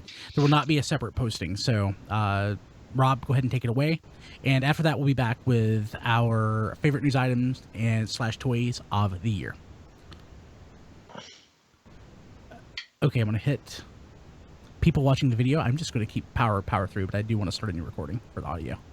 So is this Rob Springer's year in review, or? Actually, I didn't tell. Is his 3 hours long as well? No, it's like 20 minutes. I didn't tell him I didn't ask him about any material, but what I really like is he actually talked about RFC and how the show's changed over the years and stuff, which is pretty cool. So we're back. Favorite news item of the year and favorite toys of the year. Let's just run through this real quick. I'll give mine. My favorite toy of the year. I think during the holiday giving guide, I think I said that my favorite toy of the year was Unite Warriors Computron. I think I've slipped, and I think my favorite toy of the year is Masterpiece Optimus Primal. He's pretty flippin' great. He's awesome. And my favorite news item of the year, because of the traffic boost, it's now the trailer for last night. And the thing is, this is the first trailer that's popped up that people actually care about. Like, there's never been a Transformers trailer for a movie that's had so much speculation around it. People genuinely care what's happening in that. And hopefully there'll be interest in the movie, and it won't just be the, crap fest that we've experienced in the past. Hopefully they've learned something and there's going to be some sort of intrigue involved. But yeah, hopefully this popular interest is justified. Exactly. Yes. So, Chris, what's yours? No comment. Okay, Don. Favorite news article of the year? Oh, there was a lot of them. Probably that the 86 movie was getting the Blu-ray treatment. I haven't picked it up yet, but it was very exciting for me to get a super high quality of that out there. Official toy, I'm going to go with probably Trigger Happy from Titans Returns as the best official toy. Best unofficial toy, Fans Toys, Stomp. So what's your favorite toy of the two? What's the best toy, Don? I gotta pick one or the other. Yeah. Oh, put you on the spot. Okay. Stomp. Because basically he is a living embodiment of what Sludge should look like, and he looks awesome. He does, and he if you could hollow it out, it'd probably make a great piggy bank. Diecast, what about you? News item and toy. News item. I'm gonna go with Phoenix coming out. It's not out yet. What actually came out? No, the news item. The announcement. Yeah, gotcha. The news item. Okay, sorry. We've only been doing this 3 hours. My brain's not working. And then I'm gonna go with Masterpiece Inferno for. Really? Yeah. I'm lukewarm on that. It's nice, but I don't love it. I think he's a little bit too single colored for you. I think when you see him in Artfire, it's going to be a total different experience for you. Or I'm even kind of looking beyond Grapple. the color. Yeah. Grapple does look nice. Yeah. Okay, Matt, what about you? Okay, best news article of 2016. I like to focus on the better aspects of media for the Transformers. So I'm going to go with the fact that IDW was nominated for 10 Eisner Awards. That's awesome. Because, I mean, they have just... We're up to, like, 5 good, solid years of Transformers comics at this point, and that makes me happy. Favorite toy of 2016 was not an easy choice at all, because, I mean... It's a great year. I love Combiner Wars Unite Warriors. I got G2 Combiner Wars this year. I got Masterpiece Delta Magnus and those great colors. Trigger Happy's great. Masterpiece Inferno's great. But I'm a Computron guy. I'm going with Unite Warriors Computron. It's awesome. It really is. I would say it's my number 2. Let's see here. Rob. My favorite news story of the year, I had a tough time with this one because I post so much of this, it all kind of blends together after a while. I know, right? But my favorite news story of the year is actually the news about the fan club. I don't think it's worth trying to hide that this is a change I have wanted to see for a long time. It's not a surprise. And even though we don't know what it's going to be, we don't know if it's going to serve the fan community in the same way. I want to see what happens next. I'm curious about it. I hope it's good. I hope it's better in ways that I think it needs to be better, and I hope it's at least as good in the ways that FunPub was good. I don't know that that's going to be true. I think, like I said, it's probably going to be different, but I'm really looking forward to seeing how. Cool. What about toy? That's another tough choice. In terms of things that were released this year, I have to go with Combiner Wars Computron. I really like that set. It's nice. The new hands and feet really make it. I like having a scrounge. And in terms of just again doing stuff for news for work, I managed to get the entire review process done for all 7 reviews done in a really short period of time. And I enjoyed doing that. It was fun, and so I have a real soft spot for that. Just as an aside, something that I think came out last year that I got this year that I really loved was G2 Superion, because it is the one combiner I have gotten out of all the Combiner Wars sets where every tolerance on every toy was perfect. Okay, interesting. Anyway, Rob, I just want to say you totally kicked the ass of those Computron reviews. So, way to go Thank on you. that. Yeah. Thank you. Great. John, what about you? Favorite news article was Masterpiece Megatron being a thing and confirming that that sample we saw was indeed official. So he looks really, really great. And actually, recently somebody posted like comparing the line art of the first Masterpiece Megatron and this Masterpiece Megatron. It's unbelievable what they've done with the second one, at least on paper. We'll see. And then my favorite toy is Masterpiece Primal. So I'm a guy who I don't like Masterpiece like broadly speaking, just because it's got a bit of an identity crisis from one toy to the next, and I can't put my thumb on it. It hasn't really like consistently grabbed me, but Masterpiece Primal has definitely grabbed me. He's awesome. He is what I, at least in my head, think Masterpiece should be. Maybe not always is, but definitely should be. And he appears to be the start of at least a few Masterpiece Beast Wars toys that I expect will all be very, very good. So he's an exciting start to, I think, a really cool Masterpiece subline that, if it stays consistent in basically trying to make the perfect Beast Wars toy based off the CG model as best they can, I think that'll be a really awesome collection of toys. So he's my toy of the year. Awesome. Hey, Chris, do you have a comment yet? Well, I will more give an honorable mention, not to a specific news story, but to a trend in the news, which is a vast reduction in the number of illicit leaks compared to this time last year. Yep. Yes. Yes. Dear God, yes. I know, right? As for a favorite toy that came out this year, that's a really tough call because, like, I kind of like everything fairly equally. It's been a fantastic year.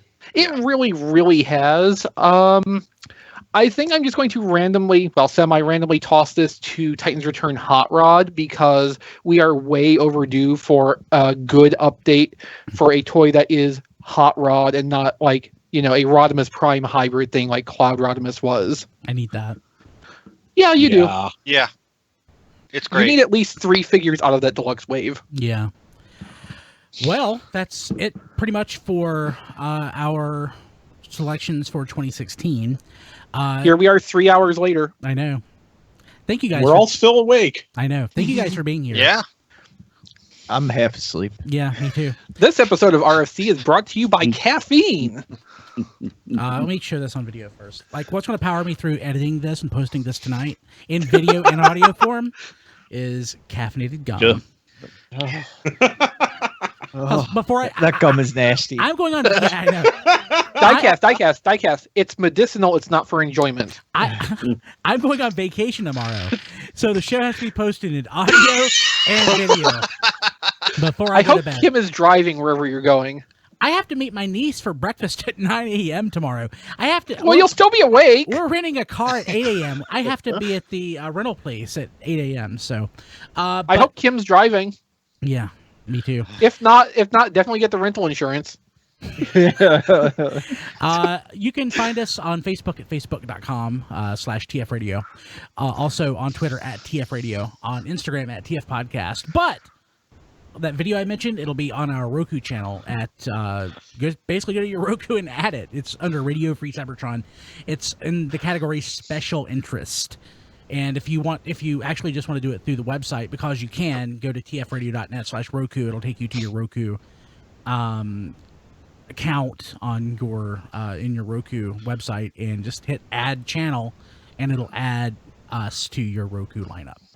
I'm on Twitter at bkilby, and Don, you are on Twitter at, let me see if I can remember, HMRC4EVR. That's right. And Diecast is at Diecast2. And he's half asleep. He's actually 3/4 asleep. And on Twitter, and on YouTube at RSC Reviews. Yes. Chris is at ChrisRTXV, and he's also has all his stuff at T-Formers TV, the videos and everything. Rob is at Flailthroughs and at RAC2750. Mm-hmm. Also at T-Formers and at T-Formers TV. John is at that John D on Twitter. And Matt is at Melvar, which is at MELLLVARR. I got it all, didn't I? Yes. Yeah, I think so. Yes, you did. Yay. Swish. Yeah. Nicely done for doing it. It's that caffeinated gum. I haven't had it yet. Oh, okay. Well, hey Brian, you need to brew that coffee that you bought, that super awake coffee, and put the Jolt gum in the coffee, just so that way it'll. That's an interesting thought. I like that. Maybe I should. How volatile is caffeine? Like, could you make that coffee and then boil it down to a condensed form and retain all the caffeine in it? Probably not. Damn. Yeah. But yeah, thank you out there, everybody who's hung around for this whole show. There are people in here that have done so. Thank you so much. And please leave us a review on iTunes or your podcast platform of choice. It would help us out. We do this because of you, and reviews help people find us. So, do you guys want to do a show next week, or do you want to skip a week? Are you going to be back from your vacation? Yeah, I'll be back. It's the first of the year. I think we should. You mean should skip or should do a show? We should do a show. Okay. Yeah, I mean, we should totally lead off with 501 the first week of the year, right? And you wanted us to do our predictions for 2017. That's right. Yeah, okay. Yeah. Okay. Like sometimes in the past, sometimes we skip, sometimes we haven't. Oh my god, is somebody's fire alarm going off? That was my phone. There was an Amber Alert. Okay. I was going to ask you why you have your ringtone set to a fire alarm. Okay, guys. That sounds like something I would do, though, if I knew I was going to be in a crowded place and get a phone call. Mm-hmm. Well, thank you guys for being here. Thank you guys for listening or watching. We'll catch you later. Have a good one. Have a happy Merry 2017. Yeah, And a happy day. May it be better than 2016 was. 16. God. Yes. God, please. yes. Oh, please. Oh god. Yeah, I don't know what happened in 2016. It sucked. Randomness is clumpy. We're still streaming, right? Yeah, I would have stopped Yeah. a second. So Eric asked on Twitter where to get the Lio Kaiser Breastmaster weapons on Shapeways.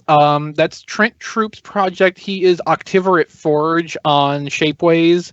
You can probably plug that into Google also and find that. He's also Trent Troop on Twitter, so that might be a little bit easier to find for you if you get in trouble. And don't put don't put like a breast force in a Google search. I mean, you could. It just depends what you're looking for. You might turn up some very bad If things. your safe search is on, you might be okay. Or if your safe search is off and you're alone, I mean, that should be fine too. Cool. I'm just saying, we're not going to judge you what you do on your personal time. Yeah, true. Yeah. Okay, people watching live, we'll catch you later. Bye, everybody. See you later. Night, guys. Happy New Year. Happy day.